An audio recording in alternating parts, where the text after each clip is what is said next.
Never before have we had greater face a complex, rapidly changing world. Think of it a moment. It is a world in which supersonic speeds are commonplace. It is a world that has seen the coming of the atomic bomb. It has seen the rise of the total state, the dictator, and the mass man. It is a world of new sensations, new excitements, new distractions.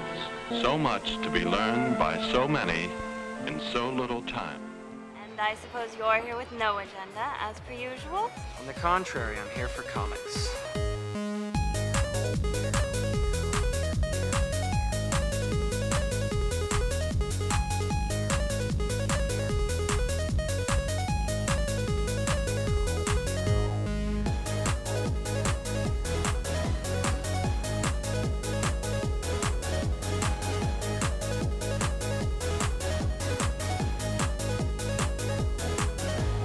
How's your comic book collection, Brody? Oh, it's going good, but I've been...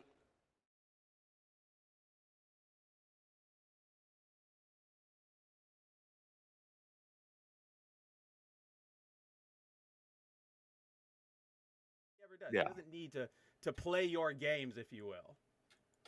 Yeah, it was not the greatest book in the world. Definitely the worst tie-in of this event by a long Which is mile. such a bummer because everything else is killing it so far. Even sadly Venomous, given how it ends, sadly Venomous is also killing it. I'm still upset about that. We should probably talk about that.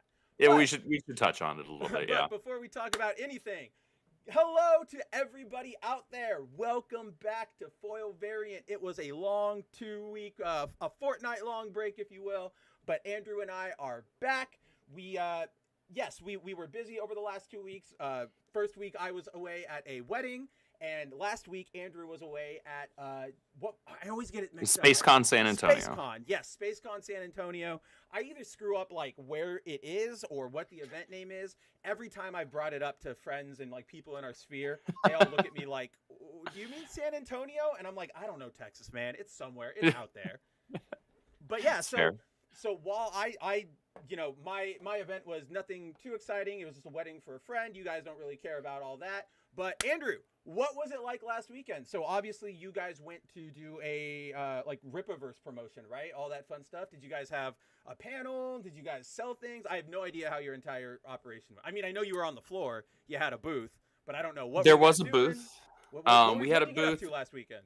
A lot of stuff. So we did have a booth, and we had a booth next to Theory Sabers, so Star Wars Theory's lightsaber company that he created. And we were selling books. We had some of our writers there. We had Mike Barron, we had the Saskas. Eric was there, obviously. They signed books.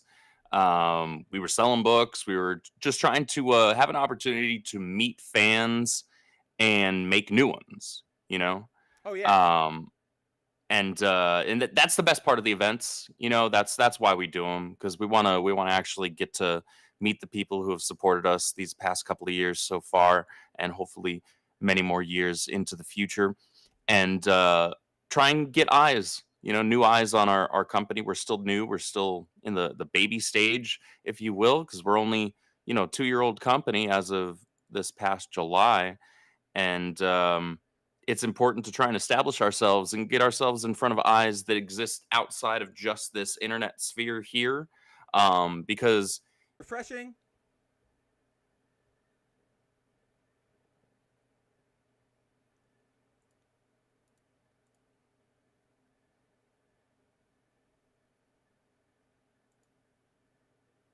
with any measure of luck, give us 1 minute here. I'm back. So yeah, it was just Mav. It was Mav's fault. It was just me. Fine. It was on my end. But yeah, we should Hey. no buffering anymore. I took care of that. Cool. We're good. Let's see. Which one do I want to bring up? Finally. So yeah, this was did you guys just announce this? Did you have a panel to announce it? Yeah, so Eric cool. was on a panel alongside Gary of Nerdrotic, Star Wars Theory, and Jeremy of Geeks and Gamers. And we announced this, which was pretty rad that we were able to do that. And this trailer turned out really, really well. I really liked the trailer, yeah. Our video asset manager, big shout out to Jordan. She did a fantastic job. And people are in for a treat with this book. This is something completely different from anything we've had so far at the Rippaverse. Rippaverse is going cosmic. This is Rippaverse in space. And Chuck Dixon and Joe Bennett really bring the fun of what can be done in a cosmic story setting. Yeah, with that book. I'm excited about this. So I mean this in a complimentary way, obviously, but when I look at this book, I get a very strong Zod vibe, not like a Black Adam vibe, but like a almost like a Vegeta. You know what I mean? Like I get a Vegeta sort of space conqueror vibe. I don't know if that's where we're going, but that's just sort of like the vibe Valen gives me, especially with like the symbol on the back of his cape. I'm not saying it's a ripoff. I'm saying this in like a positive way. Like that's the true kind of vibe I get.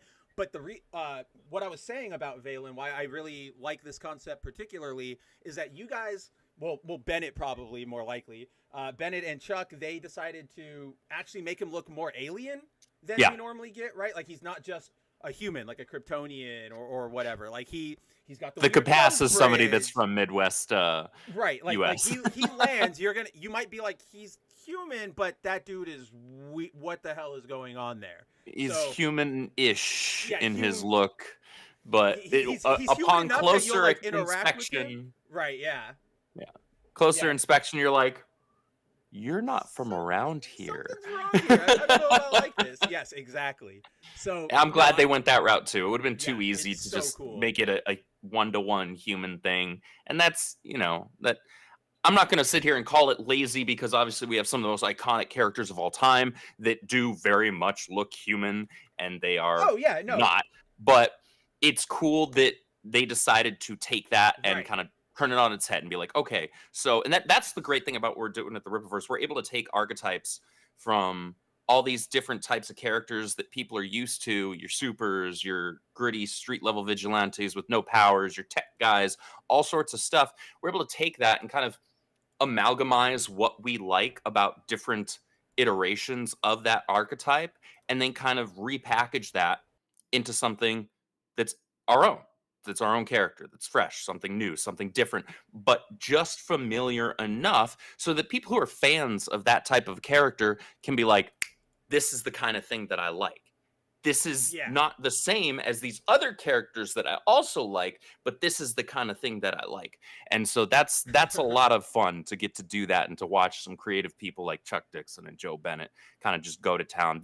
They almost have free reign over here, honestly. It's really like Chuck or Joe, one of them will start it, or the other one will, and be like, hey, you know what kind of character the Rippaverse needs? And they'll just do this all the time.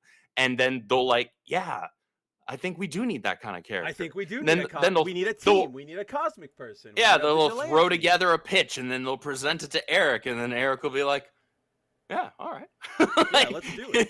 I mean, here's the thing. If you have Chuck Dixon in your back pocket and, you're not utilizing him, there's something wrong with you. So Eric is definitely an intelligent businessman in that regard, where he's like, I have access to Chuck Dixon, and Chuck Dixon wants to create new, fresh, original ideas in my comic book universe. I'm gonna let him do what he does. I mean, the guy's got, we know this as longtime comic book readers, and I'm sure our viewers do too, but like, the man's got pedigree. We were talking about this while you were gone, actually, because you and I don't even remember how we got there, but we were talking about like Nightwing, the Robins, Stephanie Brown. We were just sort of, not even anything in particular, just like, oh yeah, I like that scene, I like that. And I brought up this point where it's like, to this day, the Chuck Dixon run on pretty much all the Bat characters, so Batman, Robin, Nightwing, all of that stuff, even the Stephanie Brown stuff, it keeps getting like reprinted, and it keeps getting sold out. Like they just did a new printing of Nightwing Year 1. So that to me shows that like, and the Robin omnibus too. Yeah, the Robin one keeps going too. And I will also break the secret, because it's actually, these aren't being bought by like fans like us, because we already have these books. Like these are things we've all read, we already know. These are being bought by like actually the more casual, like, oh, I like Robin as a character. What do I pick up? okay, I'll pick up this one. Like this is the one that everybody recommends. So like Because so smart comic book people are recommending those right, runs. exactly. That's exactly what they do. Somebody But comes to you or me and is like, "Hey, I want to get into Nightwing or I want to get into Robin. What do I read?" Tom I got Taylor's you. run. Yeah, Oh, exactly. No, yeah, you go Chuck Dixon. Done. Get out of my face until you've read that book. But yeah, yeah. so like they go out, they seek these books, and they, then they go, oh, this is good comics. They tell their friends, and it's sort of like, it sort of pushes back against that narrative that all of these old stories, all these old takes on these characters don't resonate with anybody anymore, that they're outdated, that they're not Couldn't be progressive more enough untrue. or whatever. Right? Exactly. These Could are the ones not that be people further from the still truth. care about. These are the ones They're the that go, definitive That's versions of took these the word out of characters. my mouth. Yeah, these are the versions of the characters that stand the test of time, and that's what happens when you have good writers that don't date themselves in their writing. Ugh. In that, they're inserting modern, very specific modern day politics or social whatevers. Like when you don't do that and you just focus on telling the story and telling the story with these characters and remaining true to that, you end up with something that is timeless. You end up with something that doesn't matter if it came out in the 80s or the 90s Right. or even, later than or earlier than that. Like you can pick up that book still, and maybe the art may or may not jive with you because how styles have Right. evolved, in different the directions over the I decade. will also admit sometimes like old writing gets a little unwieldy. Like there's It a lot can. of but that's just an era thing. It's not a bad thing. It's just like that's what that era was. Well, it's like what you and I were talking about, how I described it just the other day when it comes to the different eras of comic books, right? So you had the golden era. It's like, Yeah. all right, who are these characters? What can they do? All right, well, Superman can, he's faster than a speeding bullet. He can leap tall buildings in a single bound, blah, blah, blah, blah, blah. Bruce Wayne, parents killed in an alley, blah, blah, blah, blah, blah. He became Batman, yada, yada. Okay, so that's who they are and what they can do. Now, in the Silver Age, all right, how do we make this stuff make sense in this era where everything is super science focused? Yeah. How can we make this like pseudoscience, right? Then you go into the Bronze Age, which is my favorite because that's where it's like you start getting a lot more layers, characterization. Where do you define the Bronze Age as starting? Like you personally, or like what do you consider? Because that's the only one that like varies among people I talk to. It's for me, I would have to say that it's in the 80s, Okay, like you're with early me then. 80s. Yeah, you're exactly where I am. That's where I put it. I have some people I talk to who say like 90s is where it starts, and I'm like, no. I kind of there's an error. I can't quite remember which exact year, but there is a year in the 90s where it just becomes the 90s era. And I no longer it's like this slot between the Bronze Age and the modern age, Yeah. right? Whereas like we're just good. We discovered, and it was honestly, it probably had to do specifically. That's exactly what it was. It had to do specifically with that 1 or 2 year period where you had Marvel doing like the extreme stuff, and then the Image guys broke off and did their the thing, Image guys, right? yeah. And so they became super hyper visual focused, but very little story. Or it's either very little story, or it is sort of like what we were talking about with Fantastic Four, Venomore. It gets unwieldy. Like the guys just go too. Like I love. As everybody here knows, I've been rereading through the old Spawn series, like the original one, and it's good. I really, really like it. Like I genuinely am enjoying my time. But there are several thousand pages where Todd McFarlane writes like an entire novel's worth of poetry from Spawn, and I'm like, you could have just said, "I gotta go find Wanda." I didn't need the like 900 soliloquy about like the lightning is raining down, but my skin can't feel anything. It's like we get it. That's a writing skill thing that Todd's mainly an art guy, right? Oh yeah, for sure. And that's not to say that Spawn's a bad story. No, that's to say that dialogue especially can get out of hand if you don't know how to temper yourself. When it comes to especially comic books, because comic books are primarily a visual medium. And so you want to really pick your spots of having more than just a few lines of dialogue in a bubble, right? So if you're going to have a section where you've got a decent, healthy chunk of dialogue, you need to make sure that it is crucial or adding something of value rather than just making sure that your reader stays on that page longer, right? Because it's Yes, I taking agree with them that. 8 minutes to read through.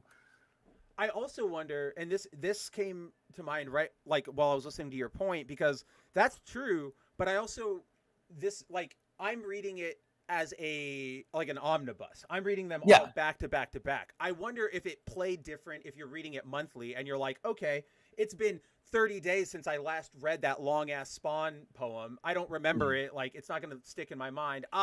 This is a fresh, tone setter, which works, monthly. But if I'm going back to back, it's like, okay, I get it. But that's just collecting it, right? Like, that's just sort of how comic books go sometimes.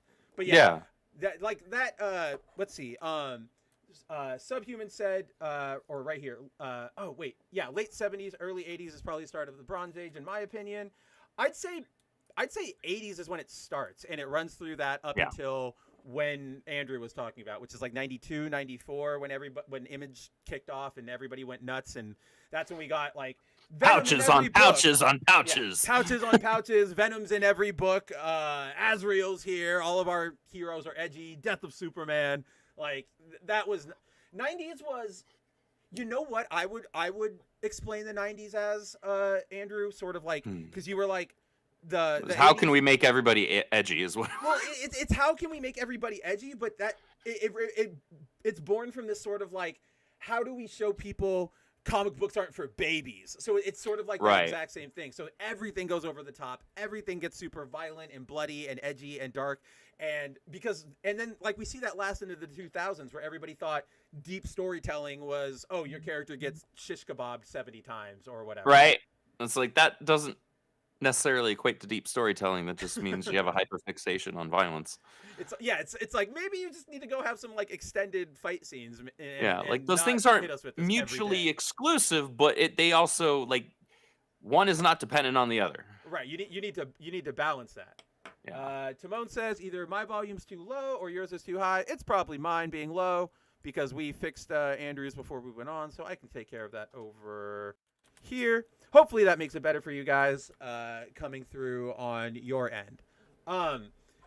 Andrew, while we're here, do you want to talk about Rippaverse more, or do you want to save that for the end? We can save the Bloodruth stuff for the very end, I think. All right, cool. Yeah, that's the Bloodruth stuff for the end. I was trying to keep it secret for a tease. Gosh, you ruined everything. Bloodruth is available to pre-order now, guys. Pre-order. Link is on your other window. we'll give you a full breakdown later. But Bloodruth on pre-order now. Links in the bio or in the description right now. So go get on that. Make this another Rippaverse success. There are some beautiful covers as always. These guys know what they're doing. Oh, on that note, I wanted to yell at you about something with your Rippaverse covers. You need to stop doing the like a separate foil treatment one and a separate like retro styled one. I want those combined because those are the coolest. Those are the two coolest things. So you want you want the retro covers to be the foil treatment. I mean, they don't have to be, but give them a foil treatment because I just really like the old school classic covers, you guys, or the throwback a lot of covers. people like the retro ones. Like, they're awesome. Those do really well every single time we do them. I mean, I am still a fan of when you have characters talk or interact or do something on your cover or you talk about it in some way, right? Like the next big story starts something to pull me in that's not just two characters standing there, right? Yeah. Like we've lost that art. So when I see the Rippaverse keep doing it, I'm like, thank you. Somebody still knows what like visual appeal means.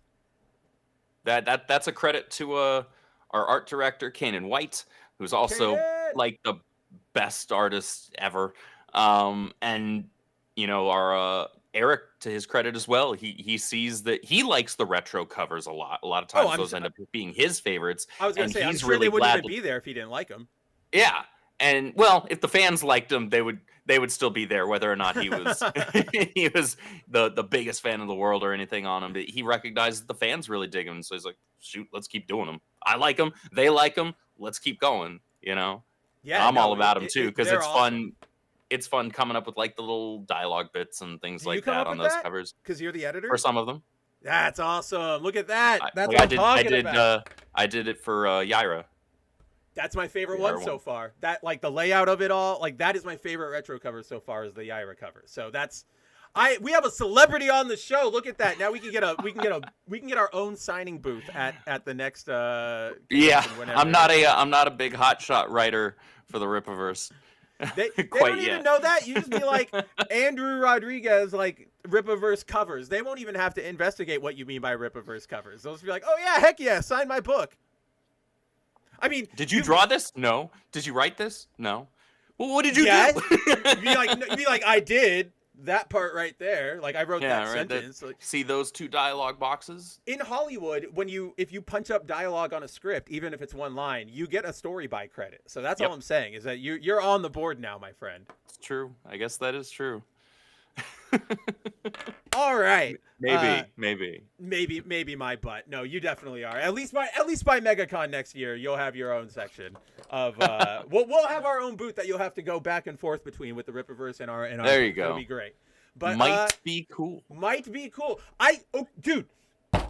Okay, just behind the scenes talk, because this made me so frustrated before the show. I was ready. I finished the like I cut out the Batmite from the.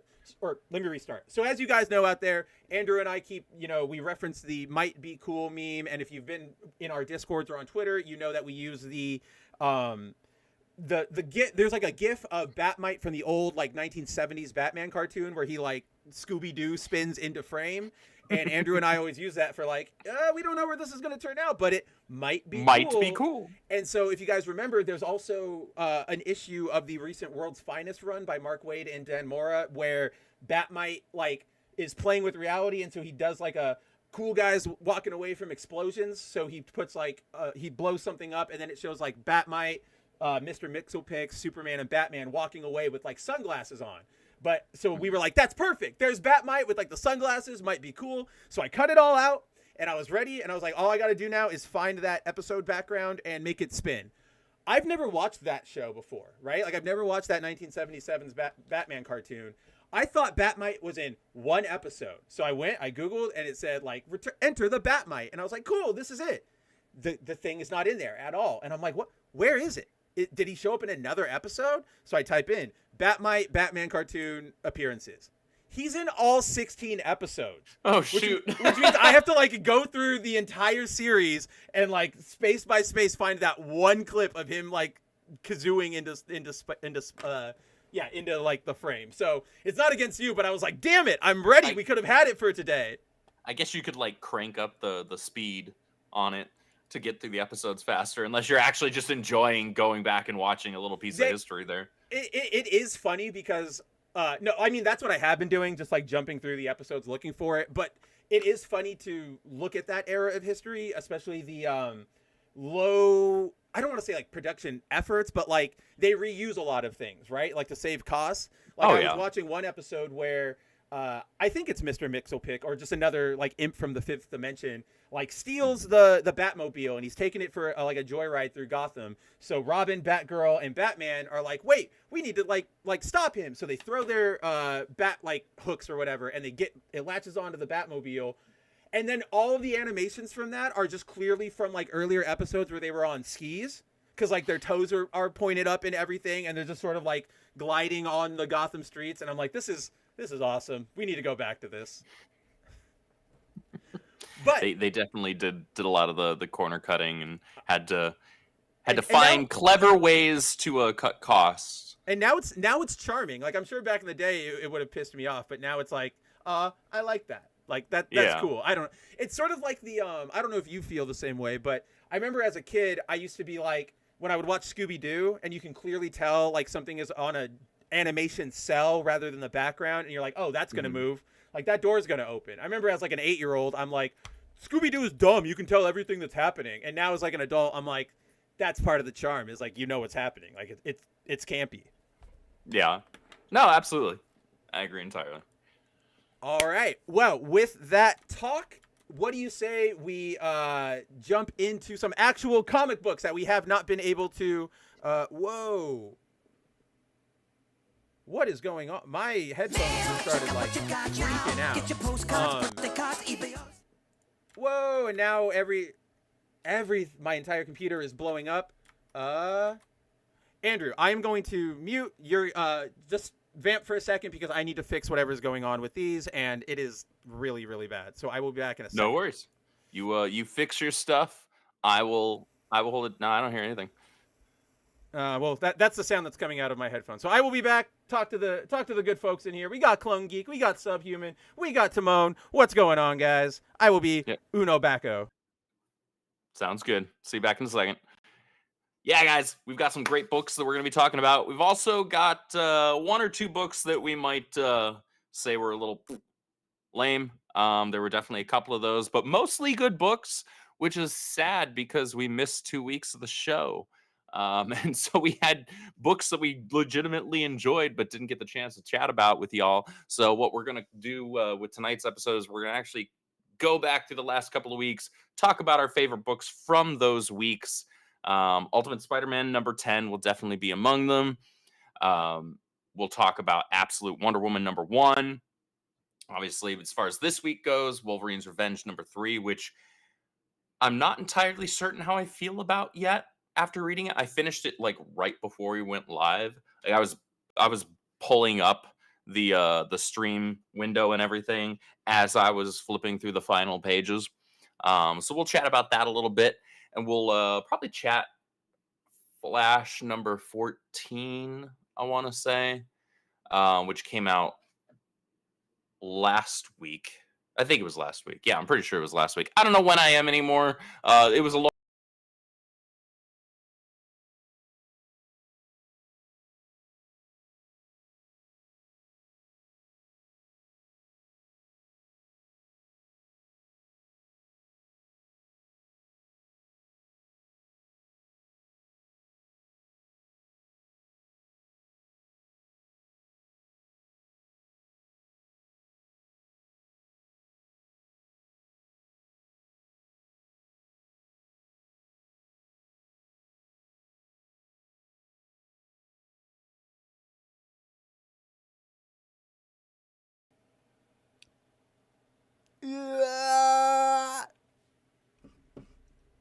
Don't screw us, YouTube.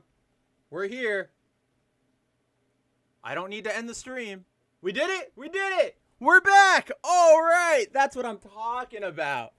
Oh my gosh. Guys, I am so sorry for all of what just happened. As I was telling Andrew, in the middle of our discussion there, my headphones just started the loudest crackling like in your ear that you could have ever heard. Like, it was not, there was no way I could have kept going with that going in my ear. So I tried to just restart the headphones, but then it collapsed all of my audio settings. Like, things were playing in the background even if I didn't have the app open.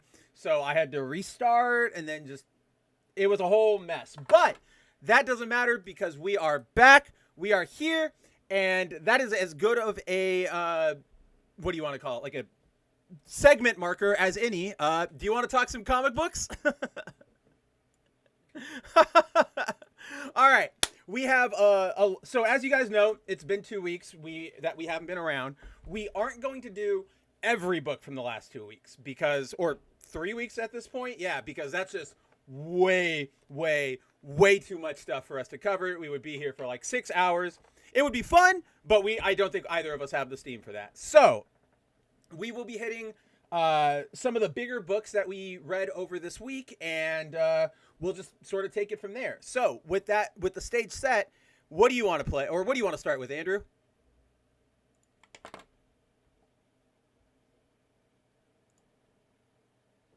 Let's start with Ultimate Spider-Man. Let us do that. All right.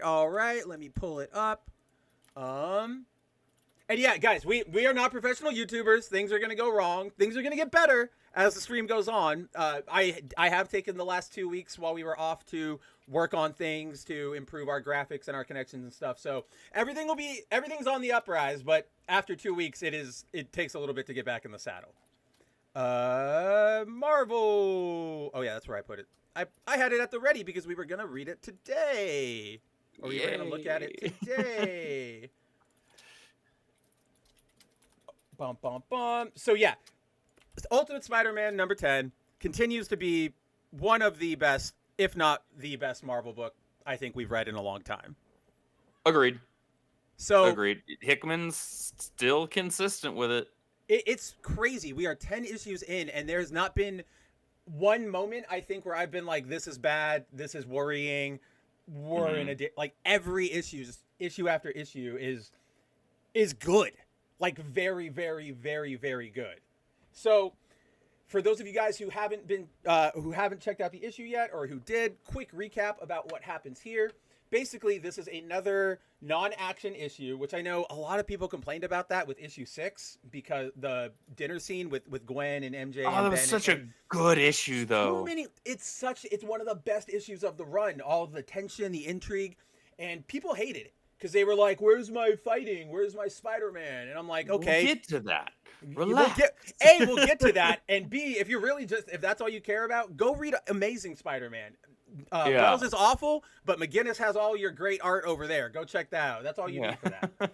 And then, yes, Zero, we are back. Hopefully, nothing else goes wrong during this run, but we are back, and it seems like we are all good. Also, I forgot to mention this when we were initially up, but Andrew's got a Halloween costume, and it's great, and I'm completely jealous of it. And even though he's going to say, "Oh, it's low effort, it's nothing," I'm like, you got the hat, you got the jacket. I mean, what else? I don't know if I'd say low effort. I will say this: I need to get a damn haircut soon because it's at the point where it's taking too long to dry.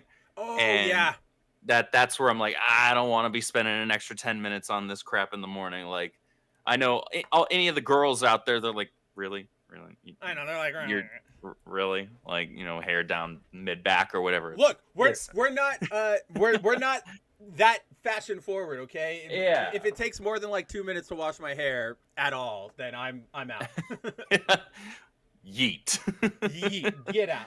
So, Ultimate Spider-Man 10, another issue where it's a lot of intrigue, a lot of tension. It is basically Ben and Jonah deciding, or putting the final touches on their first big story for the paper, which is the connection between Kingpin, Oscorp, Stain and Stark Industries. If you guys remember, everybody in this universe still believes that Stain Stark shot the giant laser into Manhattan that basically like nuked it off the face of the earth, killed a bunch of people, including like Aunt May, Norman Osborn, Harry's mom, all that stuff.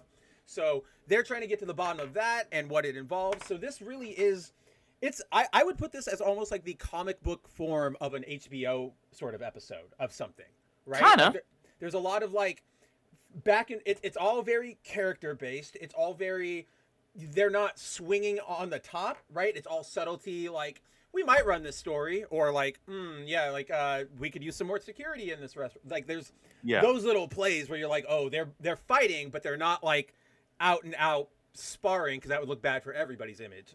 Yeah, so exactly. They're not making direct threats, but they are Right. making implied ones. And I love it too, because you get the implied threats from what's his name? I don't even remember his name. This guy, Wesley, the lawyer. Yeah, the Kingpin's like right hand man. But you also get it from Ben and Jonah. Like, they don't back down. They don't feel intimidated. They're not playing on his sort of level, and I really, really like that. Like, one thing you see from this version of Jonah and Ben is the spirit of what American like news should be, like news reporting, not killing things because it would hurt one person or because it doesn't go with your narrative. It's like going full in almost regardless of what the consequences are.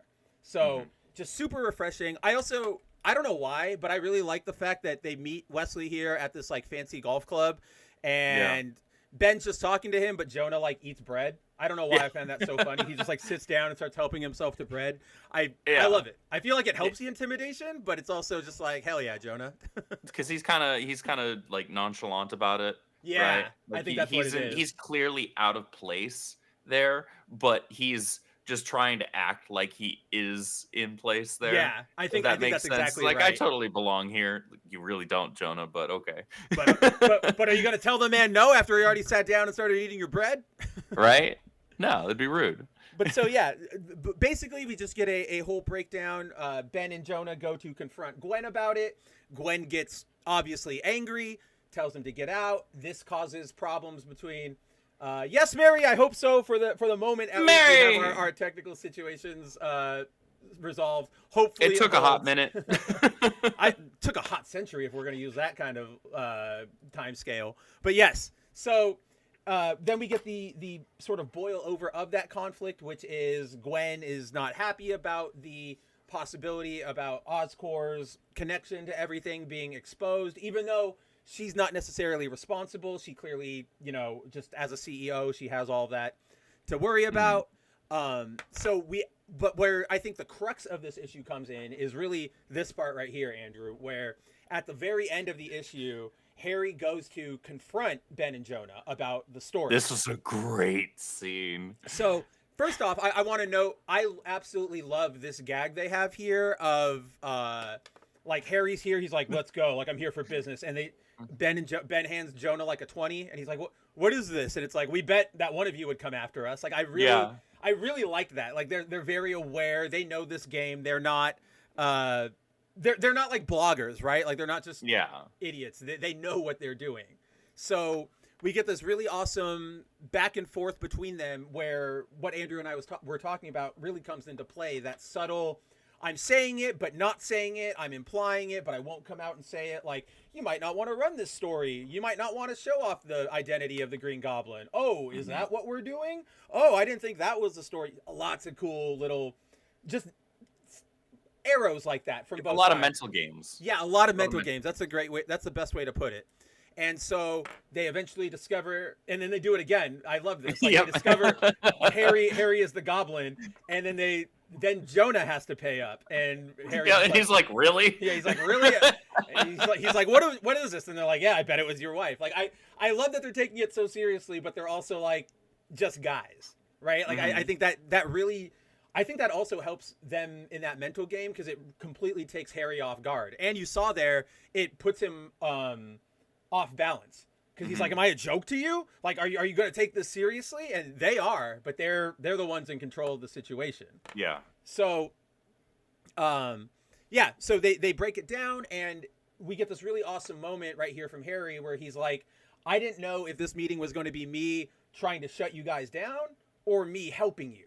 So he essentially, in that drive you see up there in the top right corner, Harry hands over all the information related to the Maker, the Council, all the stuff that manipulated Earth 6160 before we kicked off here. And he's basically like, go for it. Like this is for you. And then he leaves off with, I'm worried, but this is on you guys now. Like, what did he say? Oh yeah. There's a reason I wear a mask. I wouldn't put my name anywhere near this story. And Ben fires back with like who said we were? So we get them putting the final touches on the article. They hit publish, and we get the reveal. 6160, Ultimate Ben is not a real person. He is just a moniker used by Ben and Jonah. Just like 616, he's not a real person. That's not fair. That's not fair. We're not going to get into the Wells conclusion tonight. We'll do that tomorrow on my show because I know you haven't read it. But oh my god, I can't stand it here. I want to go home. But so this I'm of two feelings of this. Obviously, I'm like, damn, come on, can my guy not catch a break? Because if you guys remember the last time they did Ultimate Ben in the original continuity, he was just a scientist. Like he was responsible for spearheading the cloning of all those random Spider-Man clones, like the Scorpion one, Tarantula. Yeah. But he was just a guy, and he disappears after like one flashback. So now he wasn't real there. He's not real here.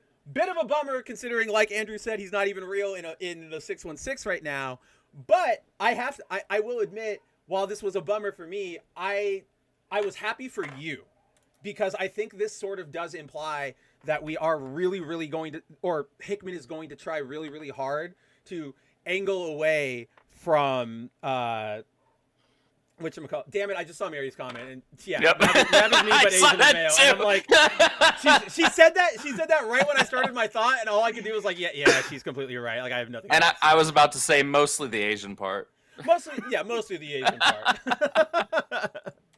But Yeah, no, I was happy for you because we've talked on this show before. You're not a fan of all of the zillions of spider people, like to the point where you don't even like Kane and Ben. Like you would prefer that they were gone as well, which is fine.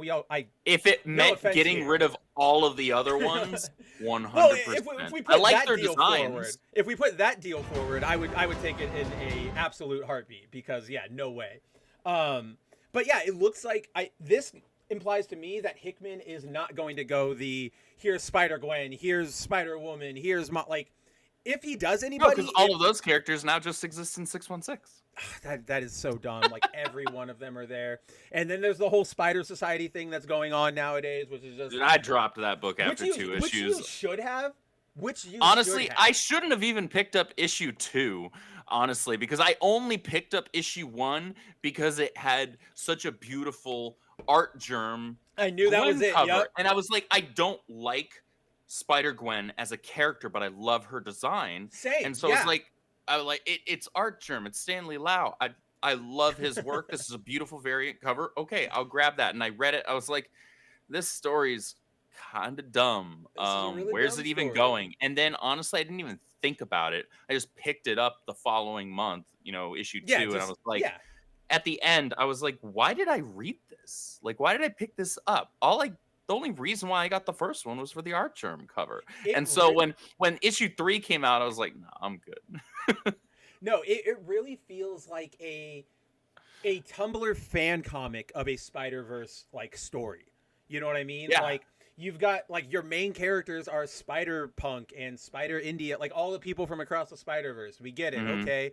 You're going up against an evil Aunt May. You're going up against. They even actually bring in the Spider-Verse version of Doc Ock.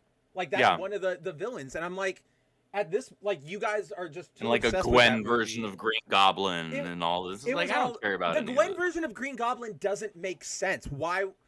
That's one of those instances of like just take character and make another character, because it's like, how would Gwen have gone insane? How would she have gotten the Goblin formula? She wasn't close to the Osborns. Like I'll tell you what it was. Oh, no. It was a writer thinking they were extremely clever, making the character that was killed by a villain that villain. And I know that's like, true. I am so brilliant. Look at me. No, you're not. I know that was the intention, because that was the ending reveal for the first issue, was that the Green Goblin was Gwen, and everybody was supposed to go, "Whoa, my God!" And I was just like, "That's gay and retarded." Yeah, that was exactly my. I was like, "This is the most retarded thing I've read in so long. Why are we here? What are we doing?" So, that book is exceptionally bad. Don't read Spider Society, ladies and gentlemen. That's at this point. Don't read any 616 Spider book. Don't read any Spider book outside of this one, because I cannot. It's the think Venom of one. War stuff. Okay, Venom.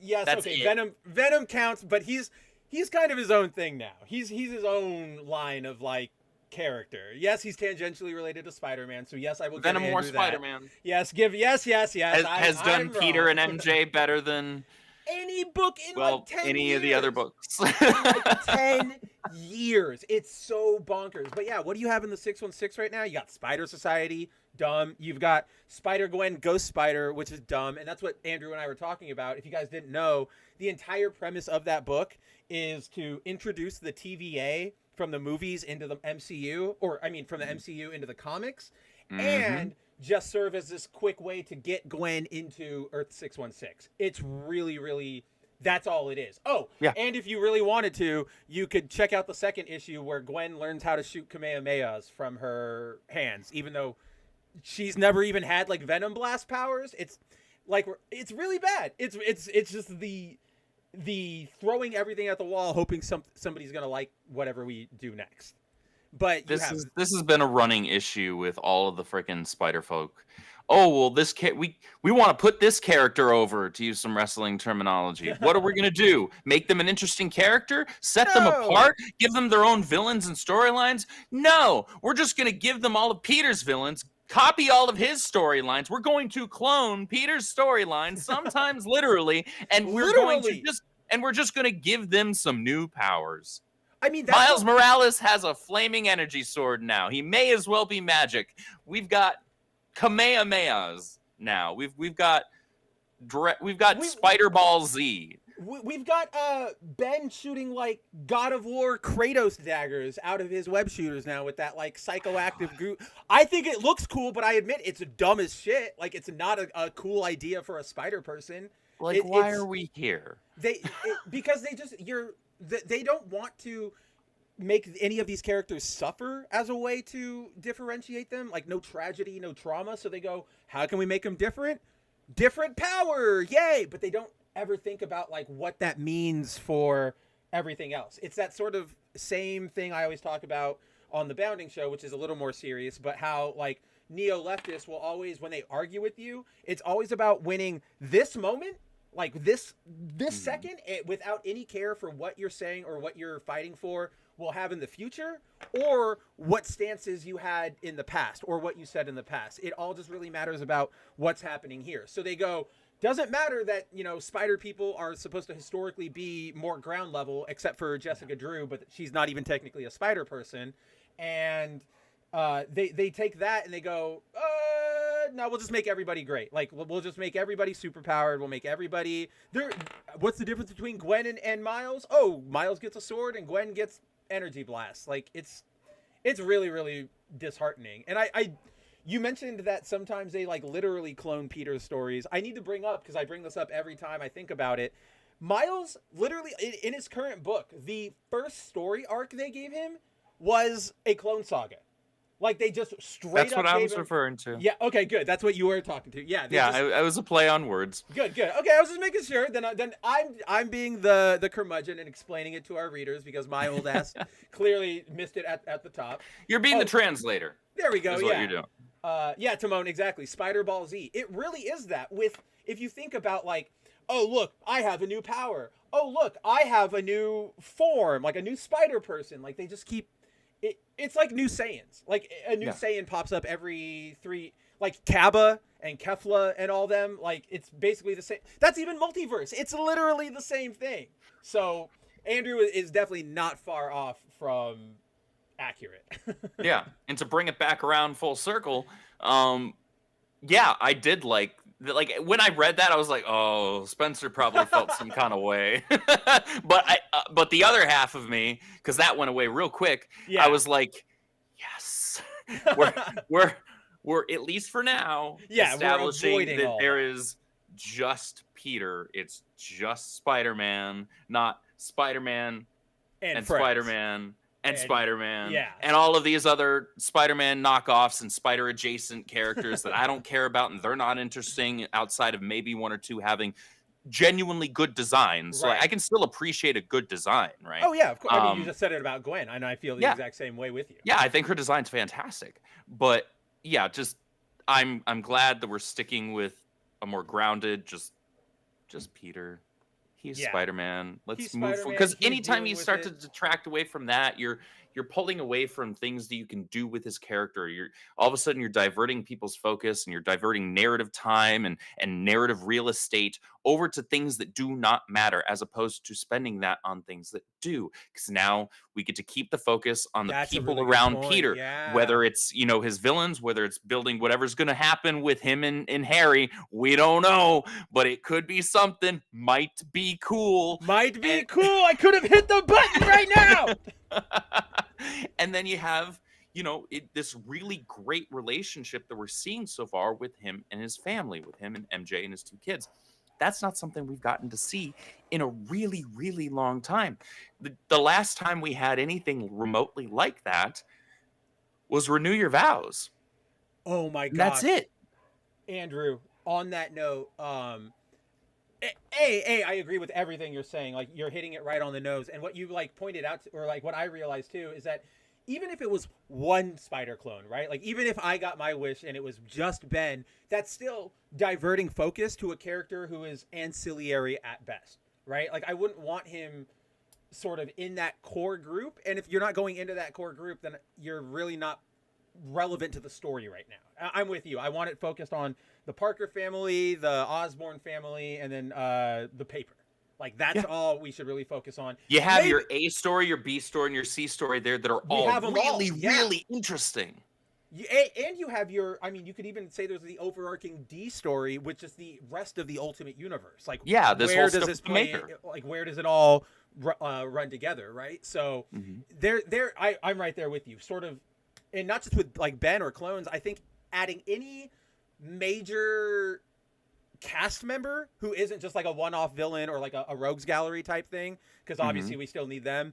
I think that would be really, it would divert too much focus from the writing, and we would end up just sort of losing focus, losing pace, losing, what were we talking about last issue, right? Whereas with this series, I can remember. I have no problem going like, oh yes, this is what happened, this is what happened, this is what happened. Rather than who were the 8,000 cameos in this one 24-page book. Exactly. Right. Oh, I don't mind the one-off quick team ups. That's a Spidey thing. We see that happen, but you gotta pick your spots with those, because if you do them well, they can be a ton of fun. But then you want to get back to, it has to make sense, but then you want to get back to Peter. You want to get back to Spider-Man and telling Spider-Man stories. Sometimes those stories do or can involve another character coming in temporarily. But that's got to be the key. Keep the focus on him, because Pete, he doesn't need, it's not that he never needs help. It's that to tell the story, you don't need anybody else. He's a singular character. He exists on his own. He is propped up perfectly well by him and his own supporting cast. Right. He doesn't need unlike a lot of the characters that are on teams like the Avengers or even the X-Men, and I say that as a massive fan of a lot of the X-Men, a lot of them could not hold up a solo book for more than just like a 3 to 6 issue mini. Yeah, exactly. Like at most, right? Or like maybe you do a 6-issue team up of two of them, right? So like, Mr. and Mrs. X. That's fun. But you're not going to carry a long-running series on the backs of some of these other characters, because they are built in such a way where they function best as a collective in a specific team and specific situations like that. Right. Peter doesn't need any of that. Peter isn't Thor or Captain America or Iron Man, where in a lot of cases, depending on the era, it goes up and down. Sometimes those characters aren't popular enough to carry a full long-running series on their own. Quick note, this is, I learned an insane trivia fact yesterday, and I still can't get over this. So, Blade, his longest running series was technically Tomb of the Dracula that he appeared in. Like, I think that ran for like 60 issues or something, but that's a Dracula book. Mm-hmm. Blade has never had like a solo series go on for more than like 8 to 10 issues, which is bonkers. But then somebody else brought up this fact that there was a book back in like the Marvel 70s or 80s about like basically like Turok. If you mix like Turok with Thor, I forget his name. It's like Araco or something. And that dude got 50 issues. His book went for a year. Nobody knows who that guy is. It's just, it was a weird trivia thing. I have nothing else to add, but it's like, damn, poor Blade. Give him somebody. Yeah, that's just disrespectful. But yeah, I agree wholeheartedly. Keep it focused on them. Also, it's like, you made me like think of something that a lot of what like the main universes do, whether it's a DC or Marvel or even like Image and IDW, Image less so, but like they'll go, let's give Mary Jane her own book. And it's like, okay, what is Mary Jane going to do? And then they have to like give some contrived thing where she ends up suiting up or she ends up accidentally getting superpowers.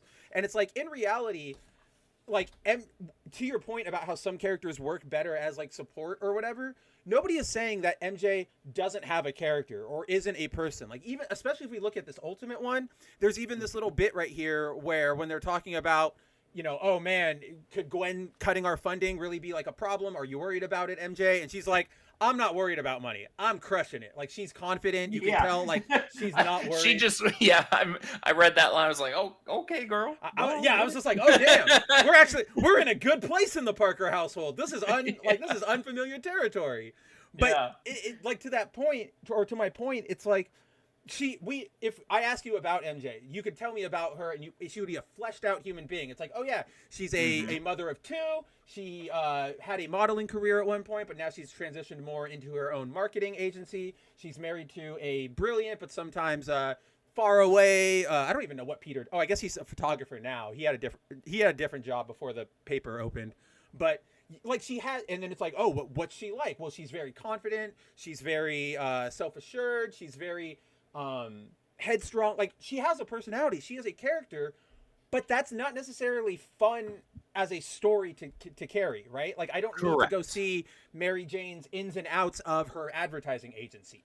If you want to do, again, that goes back to like the idea of that's where you just do your minis, right? Your 4 to 6 or maybe a couple more than that issue miniseries, and that can be fun. That can be fine because long running comic book fans like you and me and other people that are in the chat hanging out. Thank you guys for being here. Appreciate you. You guys we're totally fine with being, especially when you say it up front, right? Like, hey, there's going to be this, let's say, 6-issue miniseries, because that used to be the standard when it came to a mini. Now all of a sudden I'm seeing all these that are like 4 and 5, and I'm like, it's crazy. Yeah, I a lot of times too, they don't even. I feel like they don't decide that it's going to be a mini until like the first issue comes out, because I see a bunch of solicits that are like Scarlet Witch new series, and I'm like, oh great, she like good for her. And then the next month's solicits are like issue 2 of 5, and I'm like, you didn't say that last time. You damn sure didn't say that last time. That book did not do well then. Yeah, exactly. But you tell that up to us up front, right? Where it's like, hey, this is going to be a 6-issue miniseries. Here's the setup. Here's the premise. This is why we think you should read it. Easy, done. That's why I jumped in on Amazing Mary Jane back in 2019. Was that? No, that was after she did the Tony stuff, right? Like that was after her. That was after, yeah. Okay. Yeah, that was after because that stuff was still in kind of like the worldwide-ish era. Yeah. This was post that, and it was fun. The art was beautiful. I think Carlos Gomez was the artist, and the art was just like there were some panels there, and specifically in this era, this like window of time over at Marvel, where they would still sometimes have the sexy like covers, but the interiors at Marvel at that time, like 2016 through like 2020, interiors were not the business. They were bad. And Carlos Gomez did not get that memo because he was drawing Mary Jane as a absolute bombshell. Either or he got that memo and he was like, eh. No. There's gotta be like one specific office in the Spider editorial office that like doesn't get its mail or doesn't have its internet connection set up, and it's like Carlos worked there, and like right now Joe Kelly is in there writing the amazing the Venomore Spider-Man series. Like they just, and that's when we get the good stuff. Is when whatever Nick Lowe's saying, they're just like, I don't care about that. They're like too far. They're too far at the end of the office. They're like, what? Forget it. I'm gonna do my thing. You're breaking up. Yeah, exactly. Like, what? Sorry, Nick. Sorry. Yeah, crushing the paper in the friggin' speaker and whatnot. Like, there's a lot of interference. I can't hear you. Yeah. Or even just doing it themselves, just like with their voice, like exactly, like right in front of Nick, like he can see them down the hall, just right. Can't hear you, Nick. Sorry. And to his credit, like the book was fun. It was good. I wouldn't have wanted like a full ongoing of it, but I was like, okay, this was a nice and tight. I think it was like 7 issues or something like that. It was a 7-issue mini. And I was like, that was fun. And it had a couple of really genuinely cute moments between MJ and Peter, because this was during Spencer's run still, when they were supposed to be back together, and that was going to be the standard and the thing. And the thing is, like, that never bared out really in Spencer's run, but it was definitely played upon in this mini. And it was like, wow, so why aren't they acting like this together in like the actual main book over there, where like them being together was kind of the whole pitch? Because Nick Lowe is there, and Nick Lowe has some weird like contrarian boner against ever doing anything Spider-Man fans like it. Again, tune in tomorrow for Good Mad Ugly. I will break down issue 60. I have so many thoughts. You will see me go hog wild, but I know Andrew has not, for good reason, checked it out at all. I'm not touching that run. There is no reason to. It is just straight, like, there's no other way around it. It's dog shit, and we'll talk about it tomorrow. But on this note, because you brought up Renew Your Vows, and then I also saw that Timon. No problem, Spencer. Haven't read anything since Sins Past. Love that, Timon. There's still some good stories after Sins Past, but Sins Past was one of those where I can fully understand why there were some readers that were like, nah, I'm K. Right. Timon is arguably more of a classical person. Like he does not like a lot of the more modern takes, so I get that. But yeah. Sins Past, there's like Andrew said, there's okay things that come after that, but they're mostly like 1 or 2 issue arcs or like a guest appearance somewhere. It's not great. And then Mary Andrew's voice causes me to have lady lizard brain, causes me to have male lizard brain. So we are on the same page. Don't worry. Such a freaking homosexual. I gotta be me. Timon says, "Crisis with Infinite Spiders." I wish we got this. We almost got this for a little while. I don't know if you guys remember, but there was I think it's over now, but there was a solo Spider-Man, or like just the title of the book was Spider-Man, and it sort of picked up in the aftermath of the last big Spider-Verse crossover event where a lot of spiders were dying, and the whole plot of that book was sort of like the web is being cut, we need to sort of save what we can, even though why couldn't they cut it completely? Well, that's what I mean. Like during that mini, like a bunch of people died. I believe it was like Jessica Drew died, Silk died, Kane got killed, and at the very end of it, they just all come back. They literally use a magical dagger to like cut open time, and everybody comes back. And yeah. Like, you know what? Now I remember what you're talking about exactly. It's where Spider-Boy comes in. It's where Spider-Boy happens. Yeah. Well, also, so they had what was it? That was during the first Spider-Verse event, right? Where it was after the or maybe you're gonna say something different. Go ahead. I don't want to interrupt you. I might be misremembering. It is entirely possible I'm misremembering. I just remember Peter from the where am I even going with this? Peter from the world where the Earth with Spider-Girl. Yes. He gets killed. Then he gets brought back at the very, very end. Like you see him like start to crawl up out of his grave or whatever. Yeah. That's the end of the first one. There was another mini series. So after End of Spider-Verse, like when the one where they said this is the last one ever, they did a mini series called just Spider-Man that sort of explored. It was basically just like a book that they created to help as a tie-in book. You know what I mean? We all know what that is. It's like, we're doing an event. By the way, we're launching a series. And it's like, okay, that series is really just here to give you an extra book to tell the event story. Exactly. We know what this is. We know what you're doing here. So I see what you're up to. Yeah, so that happened, and then yeah, like, okay, I have it right here actually. Yeah, so that whole thing went down. You had you know, all the spiders are dying. Oh my gosh, look at this. Everybody is dying. It's crazy. The manga Spider-Man is dying. Oh no. And then Silk stabs Moreland with this like magical dagger, and all the spider people who were dead come back to life. So then in the next issue we get like Spider-Boy, that's stupid. But everybody comes back. Like they literally undo it all, and every spider that we were lucky enough to say goodbye to, oh, I still have that one up. Whoops. Every spider we said goodbye to comes back. And it's just sort of like, wow, no impact. Who really cares? Yes, Spider-Woman comes back. The Peter who died. Oh, there you go with the Ramos cover too. Yeah, of course I've got the Ramos cover. I like that. I like that Ramos cover. I won't even lie. I do like the drawing of MJ there. It's great, but you know, I didn't remember that this is who wrote this. Leah Williams. Really? That's genuinely surprising.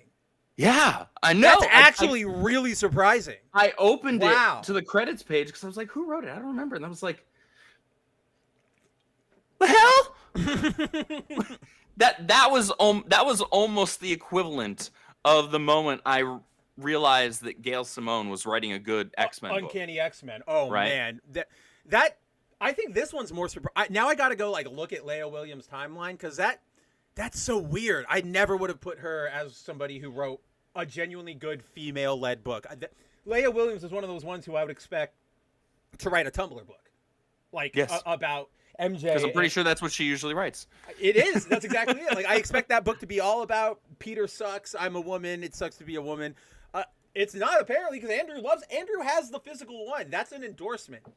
I have all of the single issues, including the like retro, like 1950s. Oh, the MJ JMS cover. ones, right? That was JMS. No, that's those, a right? no, that's a Archer. Oh, that was Amazing Spider-Man, where he did the like. Remember, like the 60s, 70s, 80s, 90s MJ in like the that's different costumes or whatever. That's Campbell. Campbell Or, did yeah, those. what did I say? Shit, I was thinking Campbell. What did I say? You said Straczynski. Weird. Not even close. Oh my goodness!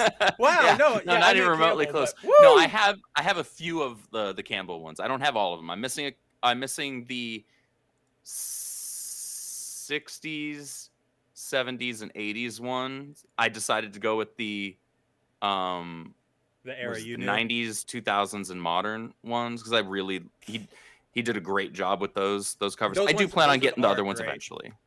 Yeah. Oh yeah, I mean that's a thing that I'm sure you know at this point. But like I am now officially like what would I call myself, like a seeker for for Campbell covers for you. Yeah. Like I enjoy it because it's like it gives me it's something appreciated. to look for. Yeah. Well, A, I get to help out one of my good friends, but also like it gives me like something to look for when I go to a comic book shop, which is like I don't know about you guys, but sometimes like I'll be somewhere and I'll see an LCS or I'll see a game store and I'm like, that's cool. I have no reason to go in there. Like I've got my books, I've got my supplies. Like that sort of sucks. But now if I'm like out, I'd be like, oh, I'll stop in there. Maybe they'll have a Campbell cover for Andrew. Like let's take a look. So I enjoy it. That's all I was getting at. But yeah, so brings back like Scarlet Spider, and then we get Spider Boy, which is just still the dumbest thing anybody has done in a long time. We've already had 13-year-old Peter. Like I don't. We've had 13-year-old Peter. We have Peter with a sidekick already. He has Miles. I don't know what you're doing. Like Miles is that exact same age as okay, he's maybe like 2 or 3 years older, but he's that same core demo, right? As whatever Spider Boy is supposed to be. It's just more of Dan Slott trying to make himself Stan Lee. Like I think that's really what he wants. He wants to be like, I had a run on Spider-Man where I introduced all of these great concepts that everybody uses forever. And I think maybe the best one people like is Superior. And yeah. I like Silk's design.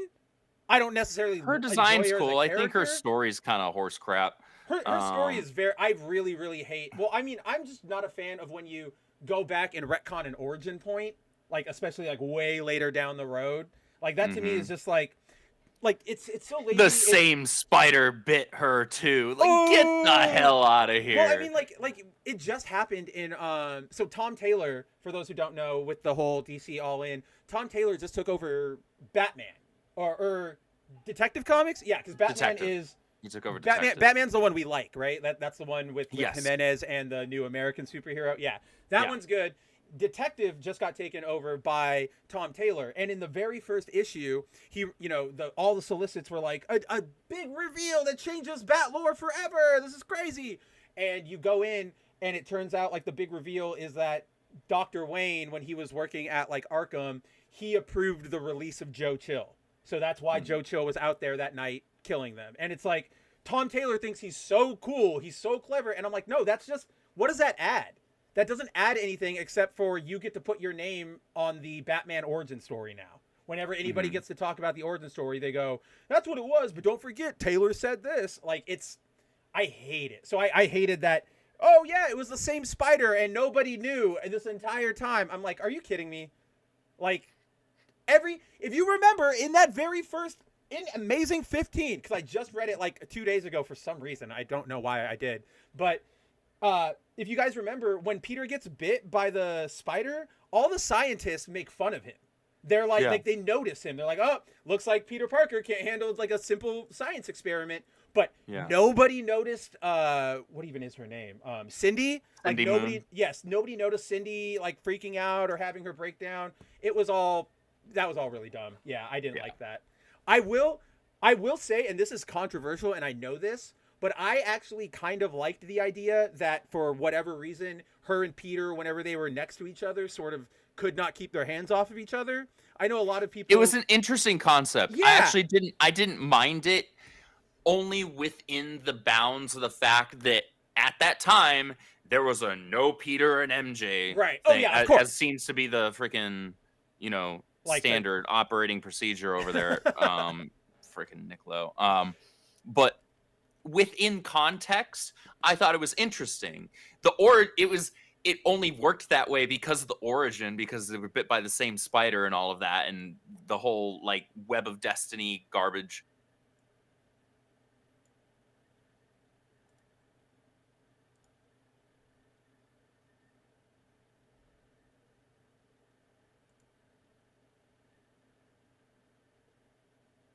Andrew, come back to me. It's still a dumb character at the end of the day that we didn't need. Yeah. We had a very minor hiccup there for 1 second, so I think they missed the middle of that. I don't remember what I was saying. Yeah, no worry. I just wanted. I just saw it. I just saw it in the bottom. It went red for a second, and I was like, "Crap!" Oh, okay. We dropped some frames, but no, like I'm right there with you because I heard it all. I liked it when it. You're right. Obviously, I'm MJ forever, keeper at the top, number one.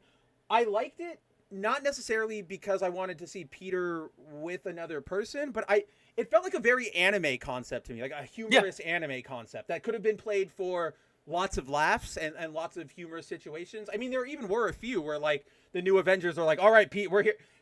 Can you not for like 5 seconds?" And they're like, sorry. Like, I thought that was really fun.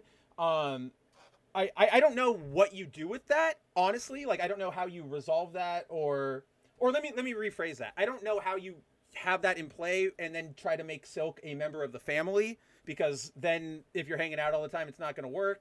Yeah. But I do miss it. I thought that there was some fun potential there, and yeah, it's just sort of a bummer that it's gone. Yeah. Apart from the solid design for her character, that was the only interesting thing that she brought. Yeah, 100%. And now, guess what, guys? Marvel's Spider-Man 3. You get to play her. She's the big pull. Isn't that enough to make you go buy a PS5 and a copy of the game? Aren't you so excited?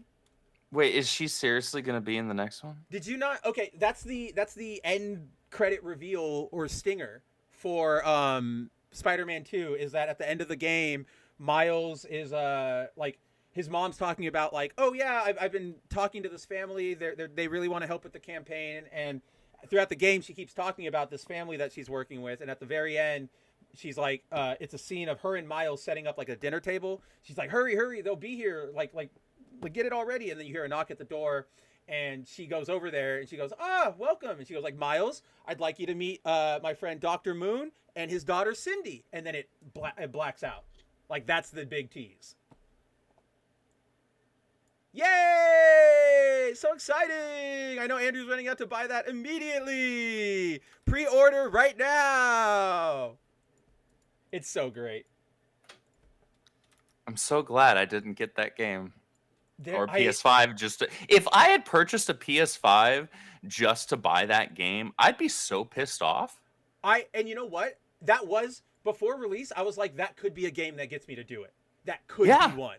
And then I saw everything coming out, and I'm like, no, it is not. No, it is not a game that gets me anywhere near it. Wow. Man, we dodged a bullet with that one. A huge bullet. I think it just got like its PC announce date, so if we really wanted to, we could play it someday, did. But I don't really care. I've seen it all. I played the first one. I know how it plays. I've seen all the gameplay-wise, it looks fantastic. Visually, it looks fantastic. But I have Spider-Man. I have Spider-Man. Plus, if I just play Spider-Man, I don't, even though I love Venom, I don't have to deal with any of the Clintar Codex crap, which is like the entire thing of Spider-Man 2. Dumb. Don't need it. Just, awful all around. But Subhuman brought up something that I wanted to touch on before we move on to our next book, which is Subhuman says, "I have that run of Renew Your Vows," which I'm presuming is the... he's either talking about the mini or the like 26 issue series that was really good and unfortunately just ended. So, they probably ran out of mini. There you go. It's got to be like 3 trades for the series, right? 2, 3. I was right. I was right. All consistently good throughout. Like I went back and I read them like right before we started this, like before we launched this show, and I was like, oh, those were actually pretty fun. I like that. Yeah, Subhuman says both, but I bring it up specifically because have you seen the latest supposed leak about Spider-Man 4? No, I had heard something that there are talks about Spider-Man 4, but that's something I've heard only 8 million times over the last I know, like, you know, yeah, especially as somebody who like 15 runs a plus news years. site. Like when I hear a new info about Spider-Man 4, I'm like, no, there's nothing. Like, be quiet. No, there isn't. Nothing's happening. Somebody said something in passing that amounts Right, to right. absolutely nothing. That's your breaking news. Good job. Or even okay, like Screen Rant. or even just like are we gonna have a meeting about the Spider-Man movie? You'd be like, oh yeah, we'll put that down on the calendar, and some assistant is like, they're working on it, they're doing it, and it's like, Yeah. learn how business works, guys. But I bring this up specifically because there is a supposed new bit of information that's come out about the movie, and now I'm going to share it. It is from a source that has a pretty good track record when it comes to scoops. It is the Twitter user My Time to Shine H, My Time to Shine Hello. We've seen them around. They have like a 70%, 80% accuracy rating.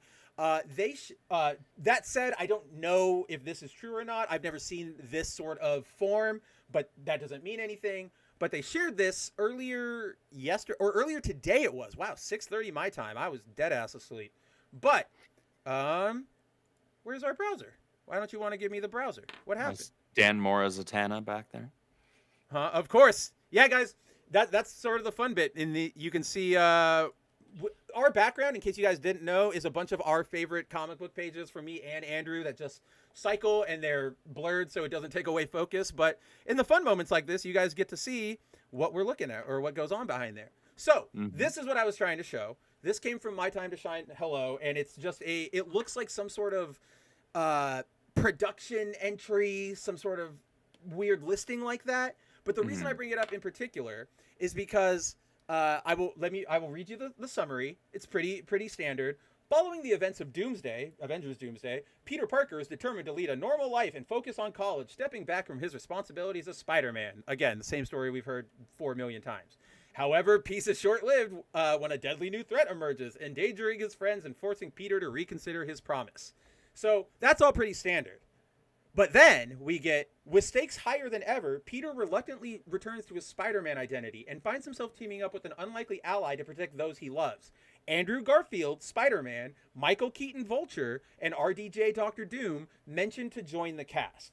So that's a bit I think you would be interested in. Like, we might see some more Andrew Garfield. But the main reason...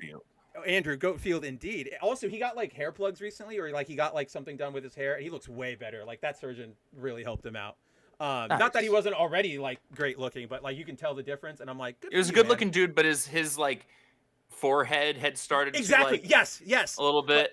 But now he's got it's fixed. He looks good. That's all I'm saying. Like, good job, Andrew.